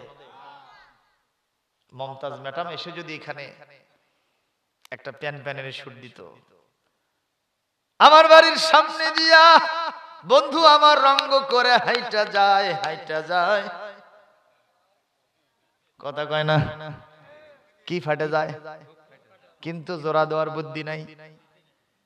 আমরা কিন্তু জোড়াও দেই আবার খুলেও দেই, কথা কয় না। আমরা হুজুর চার কাজে ব্যবহার হই, হওনে, মরণে, খলনে আর জ্বলনে, কথা কয় না। হওনে বোঝেন তো, হওয়ার সময় কানে আজান দাও, হুজুর ছাড়া আর কেউ নাই। এরপরে যখন জ্বলনে, বিয়ের সময় সব রেডি, কিন্তু কে আসে নাই? টুঙ্কু মুলবি আসে নাই, কথা কয় না। যখন বিয়ের কাম শেষ হয়ে যায় সঙ্গে সঙ্গে আর হুজুরের টাইম, হুজুরকে পা দিয়ে মনে এখন পিষে ফেলবে। বগুড়া শহরে অনেক বিয়ে পড়াতে গেছি, বিয়ের কালমা পড়ানো শেষ, একজন এসে করছে, হুজুর আমি কি এখন মেয়ের কাছে যাবার পারি? এত ভয় ওর বউ নিয়ে। চিন্তা করলাম এত তাড়াতাড়ি কেন? কিছু আনুষ্ঠানিকতা আছে, তারপরে ঘর দেবে, কতক্ষণটা কেন? আর এখনই বলতেছে হুজুর বিয়ে পড়ার শেষ, হয় বাবা শেষ, হুজুর এখন কি যাওয়ার পারি? কি শরম বারে, চিন্তা করে। এই এলাকার, এই সমাজের, এই দেশের যুবকদের শরম ভরম সব নষ্ট করে ফেলেছে এই মোবাইল সেট। যেরকম ঠিক না ঠিক? কথা কন না কেন? করোনার সময় শিক্ষা প্রতিষ্ঠান বন্ধ, কিন্তু মোবাইল বন্ধ না, চালু চালু চালু, সবার হাতে হাতে পৌঁছে গেছে। আহারে 7 পর একটা ছেলে পর্যন্ত প্রেম শিখে গেছে। আশ্চর্য ঘটনা। এই ফোনটার ভিতরে গোটা বিশ্ব ঢুকানো, ডাইরেক্ট জিনা হচ্ছে, সেটা পর্যন্ত 7 পর একটা ছেলে থেকে দেখতেছে, একটা মেয়ে দেখতেছে। আপনারা বলেন আগেকার দিনে বিয়ে শাদী হওয়ার পরে 7 দিনে বইয়ের ঘর যায়নি। দাদা কথা কন না কেন? আপনি মনে হয় জানি না, ঠিক না বাবা? আর এখন 7 পর ছেলে বিয়ের আগে সব কাম শেষ, ইজ্জত পামচার। এই যুবকরা কথা কও না কেন? প্রিয় ভাইরা আমার, আপনারা কি মনে করেন ইসলামের বিরোধিতা করলে, নবীওয়ালা রবওয়ালা লোকদেরকে বাধা দিলেই শেষ হয়ে যাবে? কথা কয় না, শেষ হয়ে যাবে? এখন খরা মাস, ঠিক না বেঠিক? আপনি কি চড়া পাতারে গেলে ব্যাং দেখতে পাবেন? না, ব্যাং ব্যাং দেখা যাবে? এই না দেখে যদি কেউ কয় যে বারে ব্যাংগুলো সব দিনের থেকে উঠে গেল, বারে ব্যাং শেষ, হুজুর কথা কয় না, ব্যাং সব শেষ। যদি কোনো তার ছেড়া লোক কয় যে এখন আর ব্যাং নাই, দুনিয়ার থেকে ব্যাং একবার উঠে গেছে, তাহলে আর মাথার কি নাই? কারণ খালি আষাঢ় মাসের নতুন পানি হয়ে দেখুক, গোটা জমিন ঘ্যাঙর ঘ্যাং শুরু হবে। কথা জোরে না করলে কিন্তু উল্টো চালাবো। কোরআনের সাথীরা মহান আল্লাহকে যারা রুবুবিয়াতের স্বীকৃতি, উলুহিয়াতের স্বীকৃতি দিয়েছে, কোরআনের বিধান প্রতিষ্ঠার জন্য দৃঢ় প্রতিজ্ঞ যারা হয়েছে, আজকে তাদেরকে কোন কারণে কোণঠাসা করে রাখা হয়েছে। এখন দেখা যায় না বলে মনে করবেন না শেষ হয়ে গেছে। যখন আষাঢ় মাসে বৃষ্টির মতো সুদিন ফিরে আসবে, গোটা জমিন কোরআনের সৈনিকেরা দখল করে নেবে। দিন ইসলামীর আলো। ঠিক কথা কন না কেন? কারণ চার দেওয়ালের ভেতরে নিলে ওখানে যারা সমর্থক যায় ওরা কর্মী হয়ে আসে, যারা কর্মী যায় ওরা বড় নেতা হয়ে সাজে চলে আসে। মারহাবা দিবেন না? কারণ এটা আমার বিশ্ব নবীর সিলসিলা। আপনাদের এলাকায় খেরের পালায় কোনোদিন আগুন লাগছিল? কথা কয় না, লাগে না? লাগে না? লাগে লাগে। একজন ওই বাতিতে আগুন দিয়া, এরকম বাতি জ্বলতেছে, এরকম করে বাতাস দিচ্ছে, তো বাতির আগুন কি হয়ে গেছে? নেবে গেছে। ওই কায়দায় খেরের পালাতে আগুন লাগছে, ওই পাকা দিয়ে এখানে হাঁক করছে। আগুন কি হয়? যখন খেরের পালায় আগুন লাগছে, সে আগুন যদি কেউ নিভানোর জন্য বাতাস দেয়, আগুন আরো বেশি হয়। ইউক্যালিপটাস গাছ বিভিন্ন জমির আলে আলে আছে না নাই? আছে। জোরে বলেন। একজন বলল যে এরা ছায়া দেয়, এবারে ভালো মতো ফসল হচ্ছে না, এগুলো সব কাটে ফেলে দেবো। ওই যায় একদিন 10টা কাটিছে। কয়টা? 7 দিন পর যায় দেখে এক একটার থেকে 10টা করে কুশি বাড়াছে। কথা হাসানা মিশা? ঠিক ঠিক। ইসলামী আন্দোলনটা ঠিক এরকম, বিশ্ব নবীর রেখে যাওয়া আদর্শ ঠিক এরকম। একজনকে মারবা, ওই একজন থেকে আরো 500 জন জন্ম নেবে। কথা কোন ঠিক কিনা? একজন কোরআনের বড় হুজুর মুফাসসির কারাগারে লক্ষ লক্ষ মুফাসসির বর্তমান তাফসীর মাহফিল আছে না নয়? গতকালকে টক শোতে বাংলাদেশের এক মুরগি কবির, কি কবি, স্বাধীনতা যুদ্ধের সময় মুরগি সাপ্লাই দিয়েছে ওই পাকিস্তানিদেরকে, তাই আজকে বড় মুক্তিযোদ্ধা সাজিছে। সে বলতেছে ওই বড় হুজুরের নাম আর কেউ নেয় না, ওনার কোনো জনপ্রিয়তা নাই, মানুষ আজকে ওনাকে ঘৃণা করতেছে। তো ওনার ছেলে গতকালকে বলল যে কিছু লাগবে না, খালি ওনাকে একটাবার একটু ছেড়ে দিয়া 5 ঘন্টার জন্য একটা জনসভা দেওয়া হোক। বাংলাদেশ সহ গোটা বিশ্বে এমন কোনো মাঠ নাই যে মাঠে জনস্রোত ধরতে পারে। কথা কন না কেন? আমি এই কথাটা একটা মাহফিলে বলছিলাম, উনি যদি সিরাজগঞ্জ রোডে আসে, ওই উত্তরবঙ্গে যে বলছিলাম, চাচা আপনি কি যাবেন? এক বুড়ো মানুষ কয় বাবা আজকে থেকে রওনা দেব। তাহলে জনপ্রিয়তা কমছে না বাড়ছে? তা আমার নবীকে হত্যা করার ষড়যন্ত্র দেখতেছে, করতেছে, যে তার নাম নিশানা রুবুবিয়াতের স্বপ্ন মিছায় দিব। প্রিয় ভাইয়ের আমার, বিশ্ব নবীকে যখন পারে নাই, বিশ্ব নবীর যারা উম্মত কিয়ামত পর্যন্ত থাকবে, তাদের কেউ কেউ এখান থেকে 1 ইঞ্চি পরিমাণ সরাতে নড়াতে পারবে না, পারবে না, পারবে না। ঠিক। একটু খেয়াল করেন, আল্লাহকে যারা রব মানবে তাদেরকে টাকার লোভ দেওয়া হবে, সুদের লোভ দেওয়া হবে, ঘুষের লোভ দেওয়া হবে, নারীর লোভ দেওয়া হবে, বাড়ির লোভ দেওয়া হবে, ক্ষমতার লোভ দেওয়া হবে, মদের লোভ দেওয়া হবে, জুয়ার লোভ দেওয়া হবে, গাঁজার লোভ দেওয়া হবে, ফেন্সিডিলের লোভ দেওয়া হবে, ইয়াবা বাবা চাচার লোভ দেওয়া হবে। এগুলো আছে না নাই? জোরকন আছে না নাই? এগুলো তাদের সামনে আসবে, কিন্তু আল্লাহকে যারা রব মানেছে তারা এগুলোর যথেচ্ছা ব্যবহার করবে না, জবাবদিহিমূলক ব্যবহার তাদেরকে করতে হবে। ইসলামের ইতিহাস থেকে এরকম একজন আল্লাহর ওলির ঘটনা বলতে চাই, আপনারা কি শুনতে রাজি আছেন? রাজি আছেন কিনা বলেন? আল্লাহর নবীর একান্ত সাহাবী হযরতে নাম হলো ওমর ইবনুল খাত্তাব রাদিয়াল্লাহু তাআলা আনহু। তিনি ছিলেন অর্ধ পৃথিবীর শাসনকর্তা। কথা কি সে সত্য না মিথ্যা? সত্য। এই হযরত ওমরের কয়েকটা রাজ্য ছিল, তার মধ্যে একটা রাজ্যের নাম ছিল হিমসনগর। কি নগর? সবাই বলেন। এই হিমসনগরের একজন শাসনকর্তা ছিলেন, যিনি হযরত ওমর তাকে নিয়োগ দিয়েছিলেন। তার নাম হলো সাঈদ ইবনে আমর। কি নাম? সাঈদ ইবনে আমর। সাঈদ ইবনে আমর রাদিয়াল্লাহু তাআলা আনহু যখন তার নামটা হিমসনগরের জন্য নির্বাচন করা হলো, উনি নিজেই জানেন না এটাই তো ইসলামের সিস্টেম, ঠিক না বেঠিক? কিন্তু আজকে আমরা নেতা হওয়ার জন্য সবাই ব্যতিব্যস্ত। হযরত ওমর যখন তার নামটা ঘোষণা করেছেন, উনি ওমরের কাছে হাত জোর করে বলতেছেন, ওমর আমিরুল মুমিনিন খলিফাতুল মুসলিমিন, আমি অনুরোধ করি আমার নামটা ওখানে কখনো দিবেন না।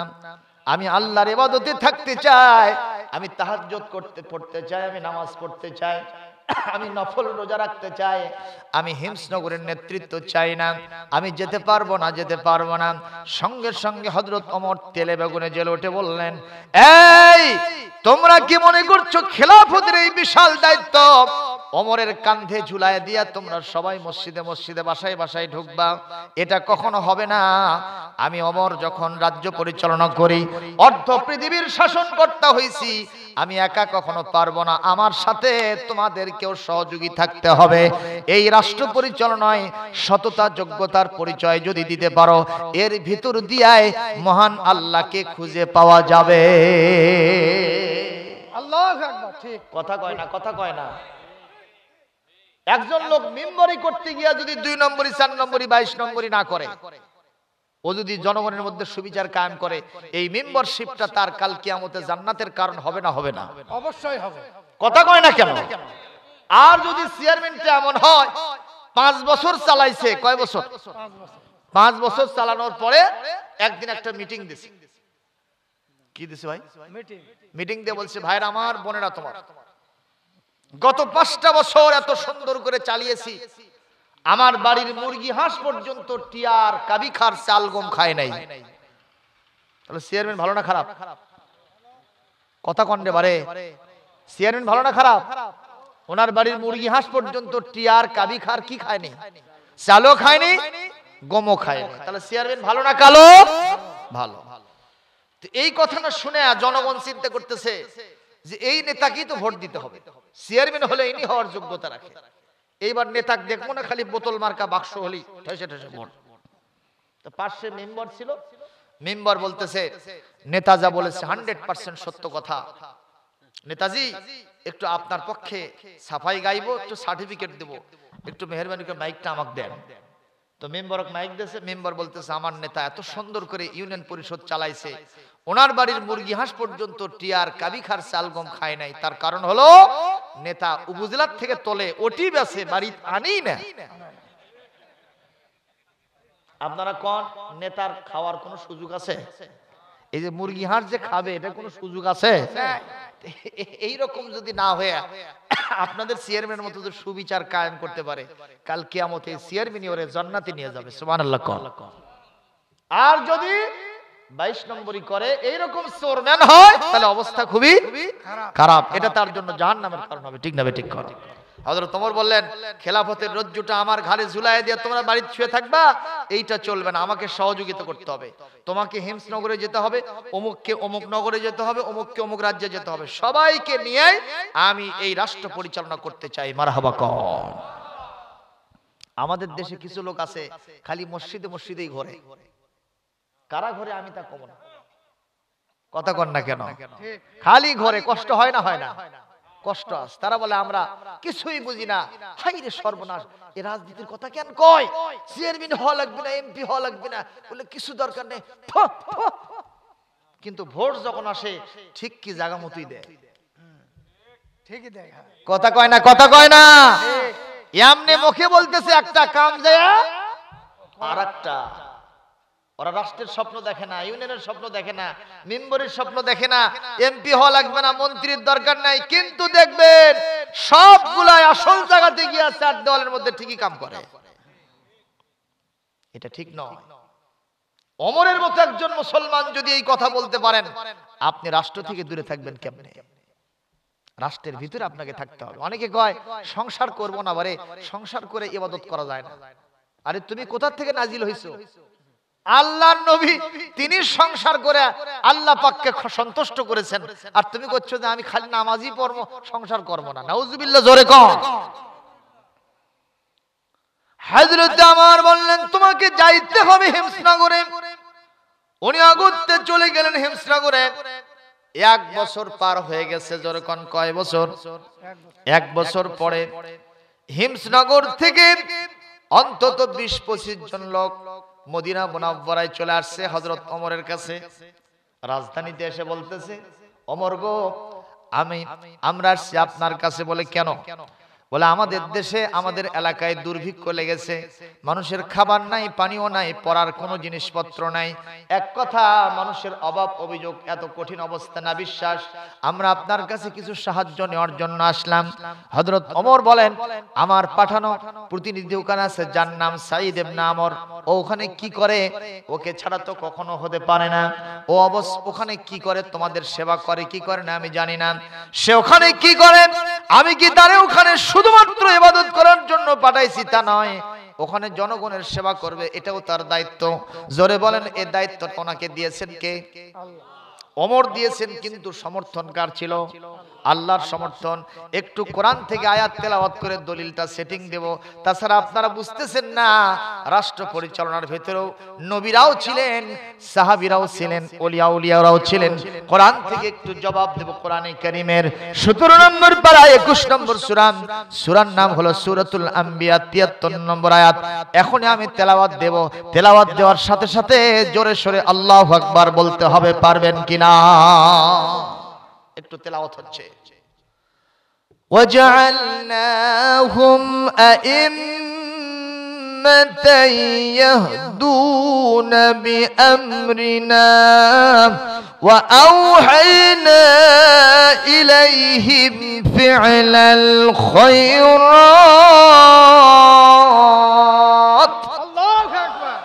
وإقام الصلاة وإيتاء الزكاة وكانوا لنا عابدين।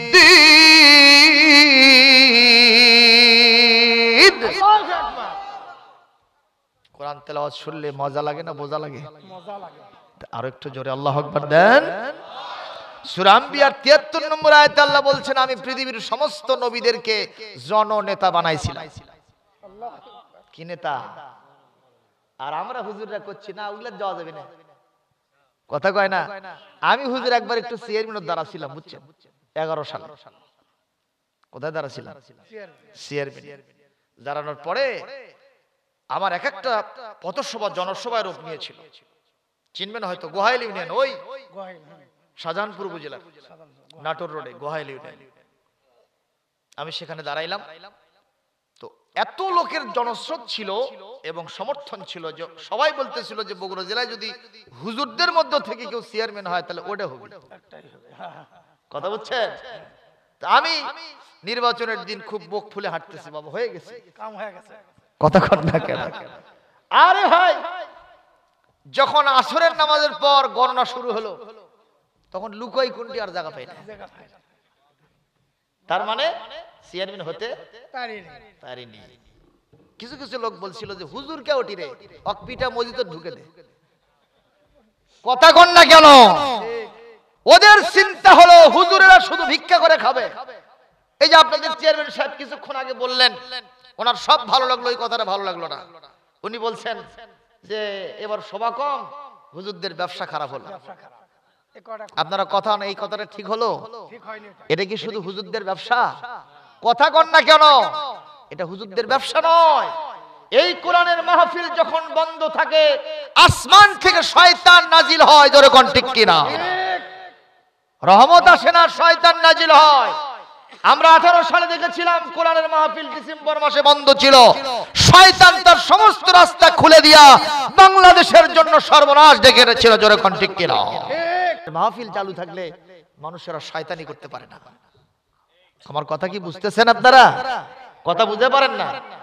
কোরআনের মাহফিল থাকলে কোন শয়তান শয়তানি করতে পারে না। এটা শুধু হুজুরদের ব্যবসা নয়, এই কথা ওনাকে উইথড্র করতে হবে। জোরে বলুন ঠিক না বেঠিক? এটা বলা উচিত না। আমার ভাইরা কষ্ট পাচ্ছেন আপনারা? আসল কথা বললে আজকে আমাদের এই ভাই বলছেন যে রাষ্ট্রবিরোধী সংবিধান বিরোধী কিছু বলবেন না। আমরা রাষ্ট্রবিরোধী কিছু বলবো না, এটা আমাদের কোনো মিশন না। তবে আমরা কোরআনের বিরোধী কথা সহ্য করব না, কোরআনের পক্ষে কথা বলবো, তাতে কোনো কেয়ার করব না। তাতে যদি কারো বুকের ওপর দিয়ে যায়, গলার ওপর দিয়ে যায়, মাথার ওপর দিয়ে যায়, I have no objection about this matter. এ বিষয়ে আমার করার কিছুই থাকবে না। কথা বলে না, কথা বলে না। কোরআন থেকে যদি কথা বলতে না পারি, আমি হুজুর তো বেদ পুরাণ ওই আপনার গীতা পাঠ করে তো আলেম হই নাই, রামায়ণ মহাভারত ত্রিপিটক জিন্দাবেস্তা পড়ে আমি তো আলেম হই নাই। আমি আলেম হয়েছি কোরআন পড়ে, হাদিস পড়ে, বিশ্বনবীর সুন্নাহ জেনে। জোরে কোন ঠিক কিনা? কোরআনের কথা হবে ওপেন সিক্রেট, তাতে কারোর সাথে কোনো আপোষ করতে রাজি। আপনারা শুনতে রাজি আছেন? আল্লাহ পাক কোরআনে কারীমের 26 নম্বর পারা 50 নম্বর সূরা সূরা কফ আয়াত নম্বর 45, আল্লাহ পাক কোরআনে কারীমের 26 নম্বর পারা 51 নম্বর সূরার নাম সূরাতুজ জারিয়াত, এখানে 55 ওয়াযাক্কির বিল কুরআনি মান ইয়াখাফু ওয়াঈদ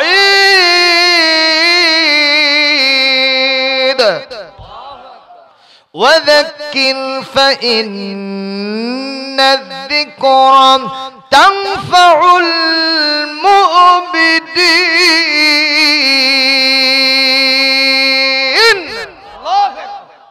আল্লাহ বলছেন, ও হুজুর, ও বক্তা, ও মুফাসসির, ও মুহাদ্দিস, ও ইমাম, ও খতিব, ও বক্তা, তুমি যদি ওয়াজ করতে চাও কোরআন থেকে ওয়াজ করো, জনগণকে কোরআন থেকে শুনিয়ে যাও, কোরআন থেকে মানুষকে তাজকির করো, উপদেশ দাও। এই তাজকিরে উপদেশ মানুষের জন্য বড় উপকার লাগবে। ঈমানদারগণ এই কোরআনের ওয়াজ শুনে তারা জান্নাতমুখী হয়ে যাবে। সুবহানাল্লাহ। আসতে বললেন, আর জোরে বলেন। ওনারা এসে বলতেছেন আমাদের দেশে দুর্ভিক্ষ হচ্ছে কেন? আমার পাঠানোর লোকটা ওখানে বসে থেকে কি করে? বলছে উনি ভালো মানুষ, ঠিকই আছে, কিন্তু কেন যেন দেশের ভিতরে অভাব অভিযোগ লেগে গেছে, আমরা আপনার কাছে সাহায্য চাই। বলে একটা লিস্টি দাও, ভিজিএফ দেবো তো, কথা কর না কেন, টিআর কাবি খাও তো দেবো, কিন্তু লিস্ট দাও। আমি তো 22 নম্বরই করতে পারবো না। ঠিক আমাদের দেশে মেম্বার চেয়ারম্যানরা, আপনাদের এলাকার কথা বলেন, অন্য জায়গার কথা বলতেছি, লিস্ট তৈরি করে, এর ভিতরে অর্ধেক জিন্দা আর অর্ধেক মুর্দা, কথা কর না কেন, 14 পুরুষের কাকু বাদ দেয়নি।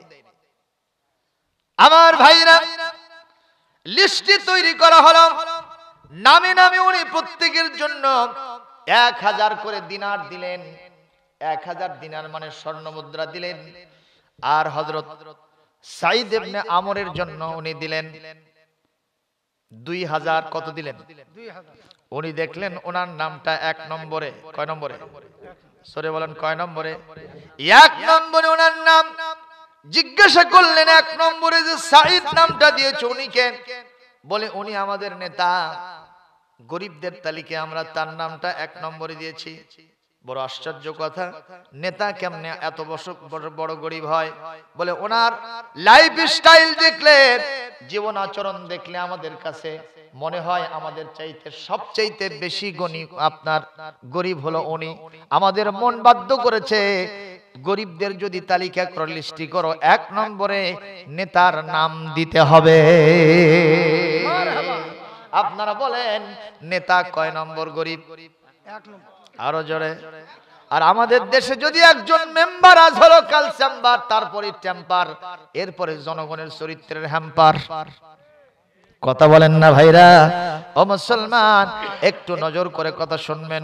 হযরত ওমর বরাদ্দ দিয়ে দিলেন, এই 2000 দিনার নিয়ে গিয়া হযরত সাঈদ ইবনে আমরকে তারা দিয়েছে। উনি এটা পাওয়ার সাথে সাথে বলেছেন, ইন্না লিল্লাহি ওয়া ইন্না ইলাইহি রাজিউন। এটা মানুষ সুখে থাকলে পড়ে নাকি বিপদে থাকলে পড়ে?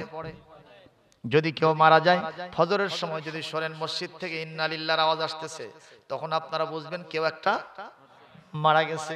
এই কায়দাতে হযরত ওমরের নিয়োগ করা শাসনকর্তা, তিনি যখন ইন্না লিল্লাহ পরে বাসায় ঢুকেছেন, ওনার বিবি দৌড়ে এসে বলতেছেন, প্রাণের স্বামী সাঈদ রে, আমি শুনেছিলাম আপনার একটা প্রতিনিধি দল, তারা মদিনা মুনাওয়ারায় গিয়েছিলেন, তারা সেখান থেকে নাকি ফিরে আসছেন।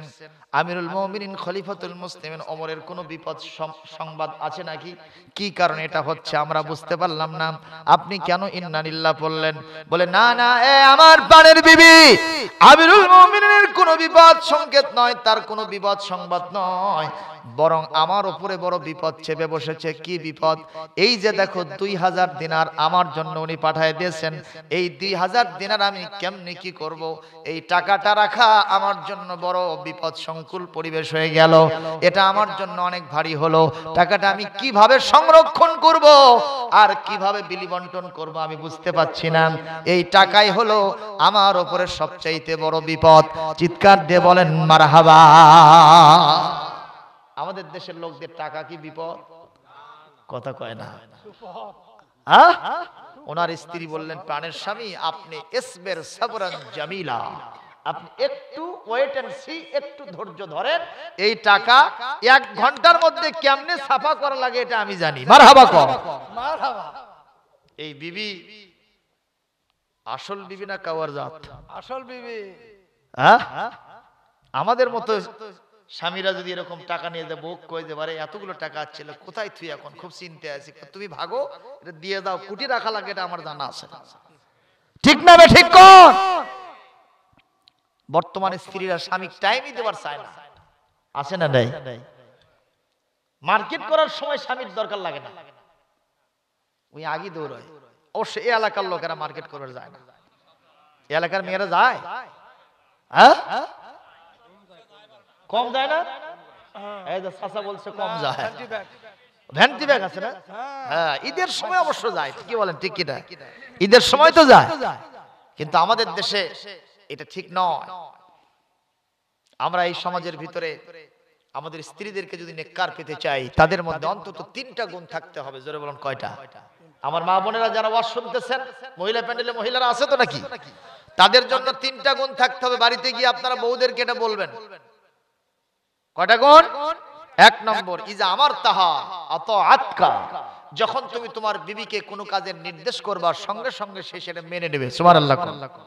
2 নম্বর, ওয়া ইজা নাযারতাহা সাররাতকা, যদি তোমার বিবিকে তুমি দেখো, দেখার সাথে সাথে তোমার মনটা আনন্দে নেচে উঠবে। সুবহানাল্লাহ বলতে পারলেন না? তার মানে আপনারা বিবিদেরকে পছন্দ করেন না, করেন তো নাকি? যেই বিবি আপনার জন্য এত খেদমত দিচ্ছে, তার জন্য একটা বার সুবহানাল্লাহ কোন না কেন? তাছাড়া বাড়িতে গেলে আজ দরজা খুলবে না, হুজুর এতবার করে সুবহানাল্লাহ কর করলো, আমাদের পক্ষে তুই কোসনি। ঠিক যাবে, ঠিক কর, নাম ধরে ডাকা শুরু করবে। ওই এলাকায় একজন স্বামী বাইরে গেছে বেড়াতে, স্ত্রী এখন বাইরে করছে, এ দালাল, এ দালাল।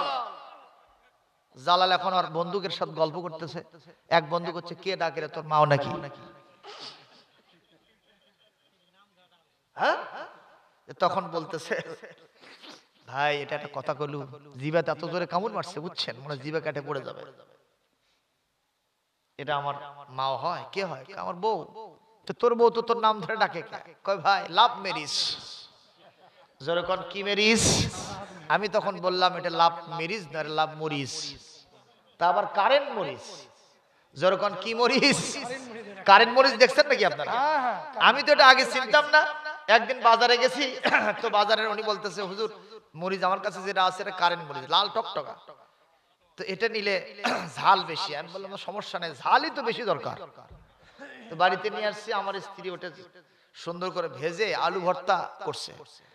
তো আলু ভর্তা খাওয়ার পরে আমিও কান্দি, ও কান্দে, এই না দেখে 3টা ছোলারাও কান্না শুরু করছে।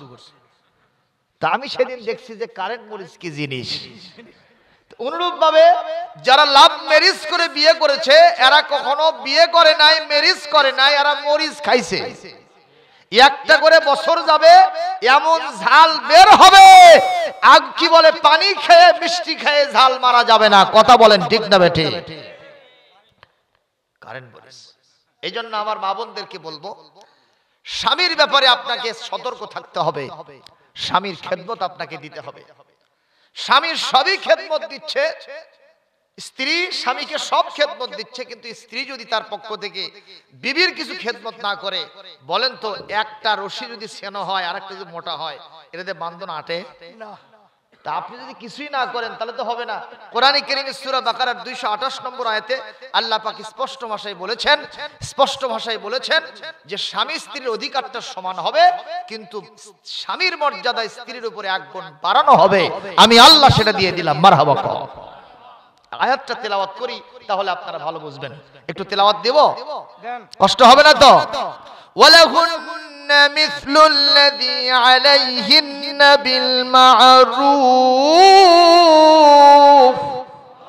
وللرجال عليهن درجة والله عزيز حكيم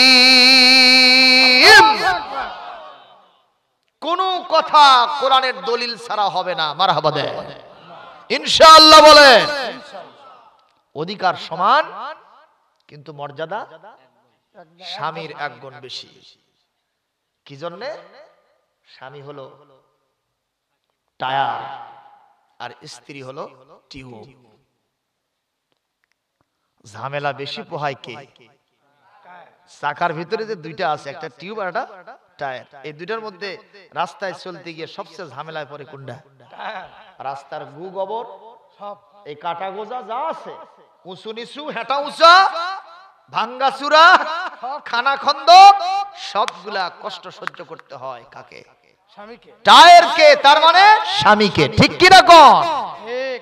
যারা আজকে মাতবরি দেখাচ্ছ, স্বামীর ঘরে থাকবো না, শাক ভাত খাবো না, রান্না ঘরে থাকবো না, ভাঙ্গা ঘরে থাকবো না, জান থাকিতে সাহেবের কথা অমান্য করব না, এরকম কারবার আছে না নাই?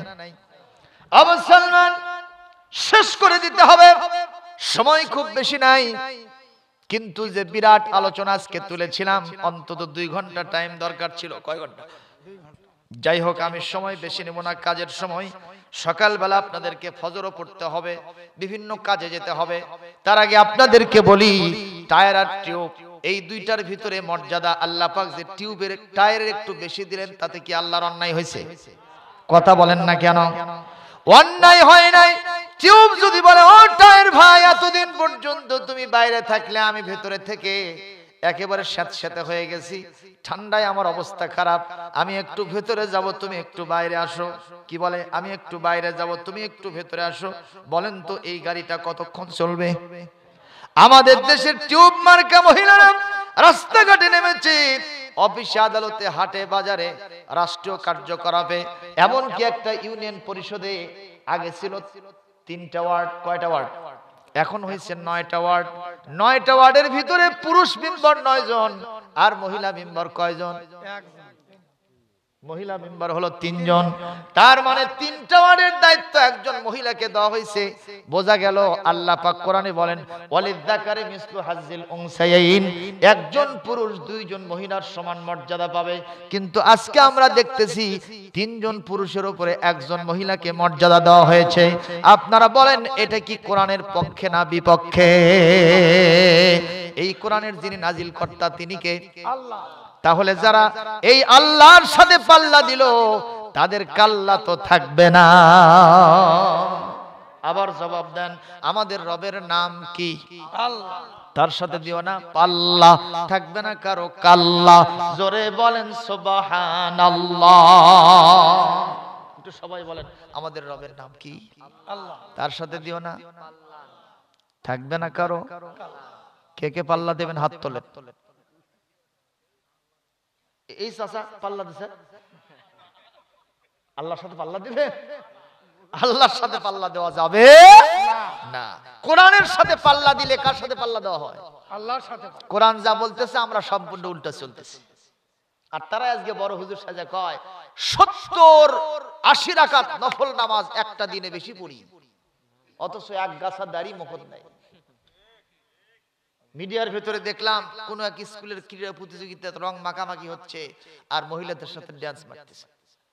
তাই আশা করছে 22 বছর ধরে নফল ইবাদত তাহাজ্জুদ ছাড়ি না, একটা দিনে 70-80 রাকাত নামাজ নফল বেশি পড়ি। তোমাকে রে হুজুরের টাইম নাই, নিজের বাপের জানাজা নিজেই পড়ব।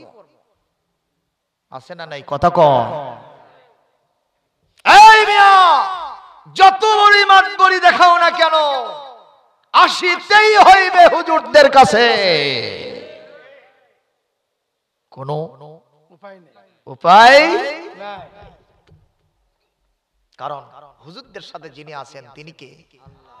আগেই বলেছি, আল্লাহ যার সাথে থাকে তার সাথে আর কেউ পারে না। হযরত আবু বকর হিজরতের সময় যখন বলছিলেন, হুজুর ওরা তো কাছে আসছে, ওই যে পা দেখা যাচ্ছে, খালি নিচের দিকে তাকালেই আমাদেরকে পাবে। আমরা তো মাত্র 2 জন, ধরা পড়ে যাব শত শত কাফেরদের কাছে।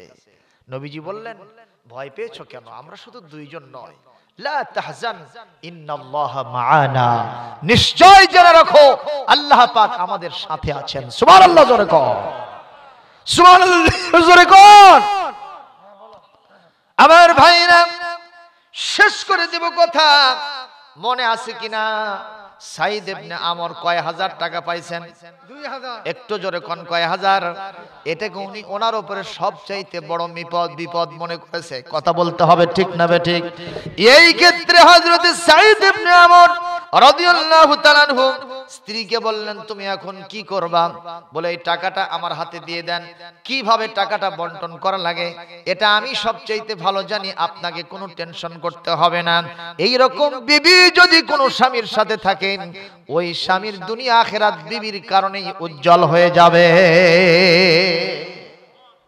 অনেক ওয়াজ ছিল, আজকে আর বলতে পারছি না। ভাইরা আমার, সাইদ ইবনে আমর রাদিয়াল্লাহু তাআলা আনহুর স্ত্রী এই টাকাগুলো মাত্র কয়েক ঘন্টার ব্যবধানে গরিব দুঃখীদের মাঝে সুন্দর করে নামে নামে বিতরণ করে দিলেন। এক পর্যায়ে হযরত ওমর কয়েকদিন পর একটু অবজারভেশন করার জন্য, ওই এলাকার তদন্ত করার জন্য, কেন সেখানে দুর্ভিক্ষ হয়, কেন সেখানে অভাব হয়, এটা দেখার জন্য তিনি নিজেই ছদ্মবেশ ধারণ করে চলে গেছেন। ওনার সাথে কোনো চাকর নাই, নৌকর নাই, কোনো বাহিনী নাই, ল্যান্ড ফোর্স নাই, এয়ার ফোর্স নাই। উনি চলে গেছেন হিমসনগরের গেটে। যাওয়ার পরে অসংখ্য লোক দেখতে পাইলেন। উনি তাদেরকে জিজ্ঞেস করলেন, বাবারা তোমাদের বাড়ি কোথায়? বলে, এই নগরে আমাদের বাড়ি। তোমরা বলো তো, এই নগরে যিনি শাসনকর্তা তার নাম কি? বলে, সাইদ ইবনে আমর। উনি কেমন রাজ্য চালাচ্ছেন?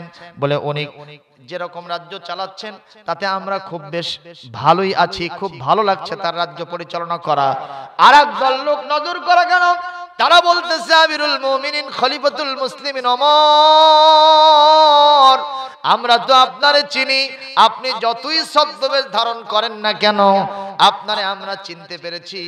আপনি এখানে এসেছেন কি কারণে সেটা বলেন। তোমরা বলো তো, সাইদ ইবনে আমর কেমন রাজ্য পরিচালনা করে? ওনারা বলতেছেন, ওনার রাজ্য পরিচালনায় আমরা অতিষ্ঠ হয়ে গেছি।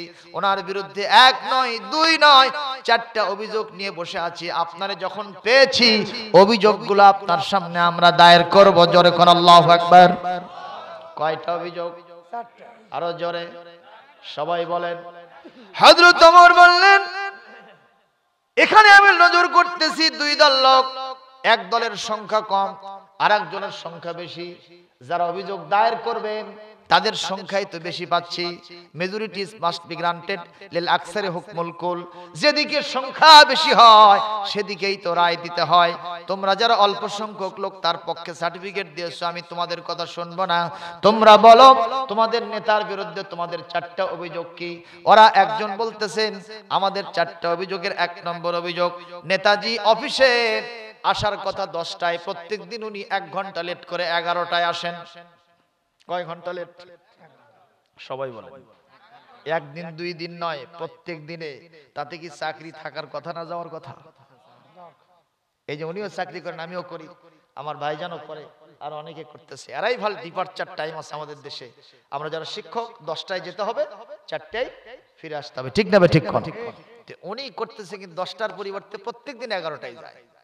অভিযোগটা কি ছোট না বড়? দায়ের করতেছে এমন এক ব্যক্তির সামনে, যার সামনে শয়তান পর্যন্ত হাঁটতে সাহস পায় না। আল্লাহু আকবার বলে। আচ্ছা, শুনলাম। দ্বিতীয় নম্বর কি অভিযোগ? দ্বিতীয় নম্বর অভিযোগ হলো, আমাদের নেতা একটা মাসে সরকারি আল উতলাতুল হুকুমিয়া, সরকারি ছুটি বাদ দিয়েই একদিন তিনি অফিসে আসেন না। একদিন অফিসে তারে খুঁজে পাই না, আসে না। এতগুলো ফাইল চাপা পড়ে যায়, আমরা সাফার করতে থাকি কিন্তু নেতাকে খুঁজে পাই না। অভিযোগ কয় নম্বর? 2 নম্বর। 3 নম্বর অভিযোগ, আমাদের নেতা রাতের বেলায় যখন একবার বাসায় ঢোকে, ফজর পর্যন্ত লোকেরা গিয়ে তাকে যদি ডাকাডাকি করে মরেও যায়, নেতাজি বাড়ি থেকে বের হয় না। কয় নম্বর হলো? 3 নম্বর। আর একটা কি অভিযোগ? 4 নম্বর অভিযোগ হলো, নেতা যখন কোথাও বক্তব্য দেয়, নেতা যখন কোথাও শাসন কার্য পরিচালনা করার জন্য, বিচার আচার করার জন্য বসে, যখন কোথাও খুতবা দেয়, যখন কোথাও বক্তব্য দেয়, বক্তব্যের মাঝখানে হঠাৎ করে তিনি বেহুশ হয়ে সেন্সলেস হয়ে মাটিতে পড়ে যান। একটা দুইটা না, যত জায়গায় গিয়েছি সব জায়গায় দেখেছি আমাদের নেতা মঞ্চেই তিনি বেহুশ হয়ে মাটিতে পড়ে যান। এই চারটা অভিযোগ আমরা নেতার বিরুদ্ধে নিয়ে বসে আছি। আপনাকে যখন পেয়েছি উপযুক্ত জায়গায় মামলা দায়ের করলাম, এগুলো সংশোধন করে দিবেন, নেতার সাথে আমাদের সম্পর্ক পয়দা করে দিবেন। হযরত ওমর বললেন, এই সব অভিযোগ যার ভিতরে আছে আমি আমার তারে কখনো ছাড় দেব না, নীতির প্রশ্নে আমি তার সাথে আপোষ করব না। জোরে কোন মারহাবা। এরকম নেতার দরকার আছে না নাই? এই জন্য কবি বলছে ওমর মার্কা একটা নেতা হলেই যথেষ্ট, ঠিক কিনা?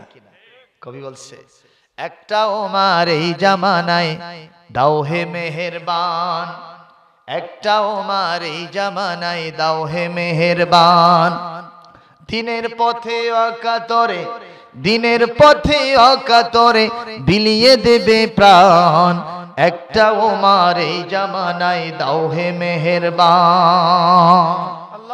ওই ফিলিস্তিন আর কাশ্মীরেতে মরছে ধুকে ধুকে, কেউ জানো আজ নাই রে তাদের একটু চেয়ে দেখে, একটা খালিদ পাঠাও তাদের, একটা আলী পাঠাও তাদের, দিতে পরিত্রাণ করতে আহ্বান, একটা ওমর এই জামানায় দাও হে মেহেরবান।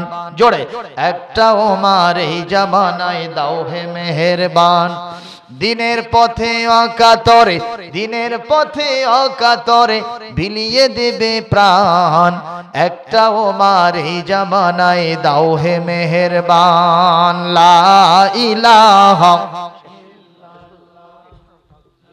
কালেকশন লা ইলাহা সাল্লাল্লাহু। হযরত ওমর সম্পর্কে বিশ্ব নবী নিজে বলেছেন, আসাদতুহুম ফি আমরিল্লাহি ওমর, আমার সাহাবীদের আল্লাহর বিধান কার্যকরী করার ব্যাপারে আমার ওমরের চাইতে বেশি কঠিন আর কেউ ছিল না। মারহাবা, জোরে দেন। প্রিয় ভাইরা আমার, রাত এখন প্রায় 12:30 বেজে গেছে। আমি আর আপনাদেরকে কষ্ট দিতে চাই না। ইনশাআল্লাহ অবশিষ্ট এই কথাগুলি ইনশাআল্লাহ ভবিষ্যতে কোথাও দেখা হলে করা যাবে। আজকে আমি যে আয়াতটা পেশ করেছিলাম সেটা হলো এই, ইন্নাল্লাযীনা ক্বালু রাব্বুনাল্লাহু সুম্মা ইসতাকামু, যারা আল্লাহকে রব মেনেছে এরপরে সেই কথার উপরে যারা অটল অবিচল থেকেছে, ইস্তেকামত থাকতে পেরেছে, নড়াচড়া করে নাই, জেল জুলুম জরিমানা মারধর যত প্রকারের মামলা হামলা আসুক, ফাঁসির রশি গলায় আসুক, ওইটা নিয়েই যারা দিনের পথে অবিচল থাকে, এরকম কিছু লোক এখনো পৃথিবীতে আছে না নাই? একটু তাকায় তাকায় দেখবেন, দিলের কানটা দিবেন আর দিলের চক্ষু দিয়ে একটু তাকায় দেখবেন, এই সমাজের মধ্যে এরকম কিছু লোক এখনো পাওয়া যাবে। আল্লাহকে রব মানার কারণে বাড়িঘর চোখে দেখে না, 2-3 বছর পার হয়ে গেছে। কিছুদিন আগে এরকম ছিল 6 মাস স্ত্রীর সাথে দেখা হয় না। স্ত্রীর সাথে একই বেডে ঘুমাইলে কিরকম মজা পাওয়া যায়, 2-3 বছর অনেকে করতে পারে নাই। তারা কি মানুষের বাড়িতে ডাকাতি করেছে? না। মানুষ হত্যা করেছে? না। কারো পাকা ধানে মই দেয় নাই, বারা ভাতে সহিত ছাই দেয় নাই, হালের গরু পিটায় মারে নাই। একটাই মাত্র অপরাধ, ওমা নাকামু মিনহুম ইল্লা আইয়ুমিনু বিল্লাহিল আজিজিল হামিদ, সুপ্রশংসিত মহাপরাক্রমশালী আল্লাহর উপরে কঠিন ভাবে ঈমান এনেছে, সেই ঈমানের উপরে অটল অবিচল আছে, এইটাই তাদের অপরাধ। জোরে কোন ঠিক কিনা? এটা যদি অপরাধ হয়ে থাকে, এই অপরাধে আমরা বিশ্বের সকল মুসলমান অপরাধী হতে রাজি, তারপরেও কোরআনের রাস্তা, দ্বীনের রাস্তা, আল্লাহর রাস্তা, রাসূলের রাস্তা এক চুল পরিমাণ আমরা ছেড়ে দেব না, ছেড়ে দেব না, ছেড়ে দেব না। জোরে কোন ঠিক কিনা? যারা রাজি আছেন দুহাত তুলে আল্লাহকে দেখাও।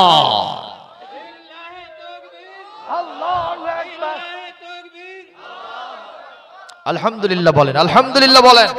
আল্লাহ পাক আমাদের সবাইকে কবুল করুন, বলি আল্লাহুম্মা আমিন। এই যে লোভ আর টোপ যেগুলো আসতেছে হযরতে সাঈদ ইবনে আমরের সামনে, তিনি সব সেই লোভ এবং টোপগুলোকে তিনি ওভারকাম করে আল্লাহ রাস্তায় চলতে থাকবেন। আমরা মুসলমান, আজকে আমাদের সামনে এরকম, এই সমাজের মধ্যে কি সুদ নাই? কথা কন না কেন? এই গ্রামে অবশ্য সুদ কেউ খাওয়ায় না, আছে? উনি কি হিন্দু না মুসলমান? নামাজত যায় না যায় না? তাহলে উনি যদি আল্লাহর উপরে ইস্তেকামত থাকতে চান, ওনাকে কখনো সুদ গ্রহণ করা যাবে না। ঠিক না করে? সরকারি অফিসাররা কলমের খোসা দিয়ে ঘুষ খায় না দেশে? কথা কন না কেন? এই যে করোনাকালীন মহা দুর্যোগ সময়ে কারু ছিল সর্বনাশ, কারু ছিল পৌষ মাস। ভুয়া রিপোর্ট দিয়ে সাহেব রিজেন্টের মালিক কোটি কোটি টাকা হাতিয়ে নেছে। কথা কয় না? এমন কোন নেতা নাই যার সাথে ছবি দেয় নাই। আজকে সেই সাহেব এরকম চুপসে গেছে, জেলখানার মধ্যে এমন ভাবে গেছে যখন বোরকা পরে পালায় যাচ্ছিল বিদেশে। কথা কন না কেন? আজকে তার অবস্থা ভালো না খারাপ? খারাপ। ওই এখন বলতেছে ওই মাল্টিস্টেট বিল্ডিং চাই না, এতগুলো টাকা চাই না, আমাকে ওই পোতা গ্রামের নাকি এটা পোতা গ্রামের মসজিদের নাম মুয়াজ্জিন নিয়ে দাও। কথা বোঝেননি? কথা বোঝেননি আপনি? ওই এখন চাচ্ছে আমার ছেড়ে দাও বাবা কান্দেবাসী, আর পোতা গ্রামের জামে মসজিদের মুয়াজ্জিনি করি। তাহলে এতগুলো টাকা ইমানদার হওয়া সত্ত্বেও এভাবে সর্বনাশ করেছে জনগণের। আজকে এটু তার কোনো কাজে দিল না। দুনিয়া তো কাজে দিল না, আখিরাতে তো কোনো প্রশ্নই আসে না। ঠিক না? ঠিক। এরপরে আমাদের মা বোনেরা, তাদের সামনে পরীক্ষা হবে কি? আল্লাহকে রব মানলে তারা কখনো বেপরদায় চলতে পারবে না। তারা 5 ওয়াক্ত নামাজ পড়বে, রমজান শরীফে রোজা রাখবে, বাড়িতে পর্দার সাথে থাকবে, স্বামী থাকলে প্রাণ ভরে স্বামীর খেদমত করবে। তাহলে আল্লাহকে রব মেনেছে, এটা প্রমাণ হবে। যেরকম ঠিক না? ঠিক। সম্মানিত উপস্থিতি, আপনাদের সকলকে আমি বলবো, মানুষের উপরে জুলুম করবেন না, পরের হক মারবেন না, এবং আপনাদের অরিসানদের ভিতরে যারা হকদার আছে তাদের হক মারবেন না, জমিনের আইল ঠেলবেন না, ব্যবসা করতে গিয়ে খাদ্যে ভেজাল দেবেন না, ওজনে কম দেবেন না, ক্রেতা সাধারণকে ঠকাবেন না, খাদ্যে ফার্মারিল বিষয়া 2 নম্বরই 4 নম্বরই 22 নম্বরই করবেন না। আপনি ইমানের উপরে অটল থাকতে পারবেন। সুবহানাল্লাহ। আর সর্বশেষ বলবো, সবাইকে সত্যের পক্ষে, কোরআনের পক্ষে, রাসূলের পক্ষে, হাদিসের পক্ষে, আল্লাহর পক্ষে, দ্বীনের পক্ষে থাকতে হবে ইনশাআল্লাহ। তাহলে আমরা আল্লাহকে রব মানতে পারবো। একজন বলছে, আল্লাহ আমার রব, এই রবই আমার সব, দমে দমে তনু মনে তারি অনুভব। আল্লাহ আমার রব, এই রবি আমার সব। গুনাহ হবে না, পড়েন। আল্লাহ আমার রব, এই রবি আমার সব, দমে দমে তনু মনে তারি অনুভব। তোমার দুনিয়াতে আমি যেদিকে তাকাই, অথই নিয়ামতে ডুবে আছি সবাই। পাখ পাখালির গানে শুনি তসবিহ কলো রব, তসবিহ কলো রব। আল্লাহ আমার রব, এই রবি আমার সব। আল কোরআনের পথ, এই পথই আসল পথ, অন্য পথে অন্য মতে নেই যে রহমত। আল কোরআনের পথ, এই পথই আসল পথ। আল্লাহকে যদি রব মানতে পারি, কোরআনকে যদি সংবিধান মানতে পারি, আমাদের ফলাফলটা কি হবে?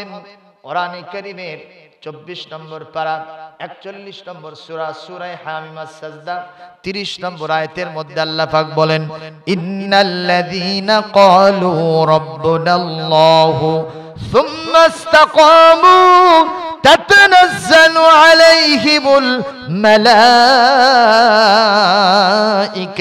আল্লা তাখাফু ওয়া লা তাহজানু ওয়া আবশিরু বিল জান্নাহ ওয়া আবশিরু বিল জান্নাতিল্লাতী কুনতুম তুআদুন।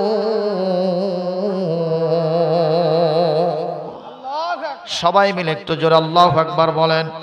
আল্লাহ পাক বলেন, যারা আমাকে রব মেনে নিয়েছ আর অনরবিচল থাকতে পেরেছ, যখন মারা যাইবা আজরাইলের বিমূর্ত চেহারা দেখে তোমার ভয় পাওয়া লাগবে না, চিন্তা করা লাগবে না। কবরে যখন যাবা মুনকার নাকিরের সওয়াল জবাব দেওয়ার সময় তোমার কোনো টেনশন করা লাগবে না। কাল আদালতে মাহশরে তামার মতো যে জমিনটা হবে, আর সূর্য তার মাথার উপর থেকে অত্যন্ত তীক্ষ্ণভাবে 12টা মুখ খুলে খুলে তাপ দেবে। এই কঠিন মুহূর্তে হাসরবাসী পানি চাইবে আর ছায়া প্রত্যাশা করবে, আল্লাহর রহমতের জন্য ব্যতিব্যস্ত হয়ে পড়বে। এই 3টা সময়ে তোমার কোনো টেনশন থাকবে না। আমার হাজার হাজার ফেরেশতারা গিয়ে তোমাকে বলবে, যেহেতু আল্লাহকে রব মেনে তার উপরে তুমি ইস্তেকামাত ছিলে, তোমার জন্য কোনো ভয় নাই, কোনো চিন্তা নাই, আমরা তোমার সাথে আছি।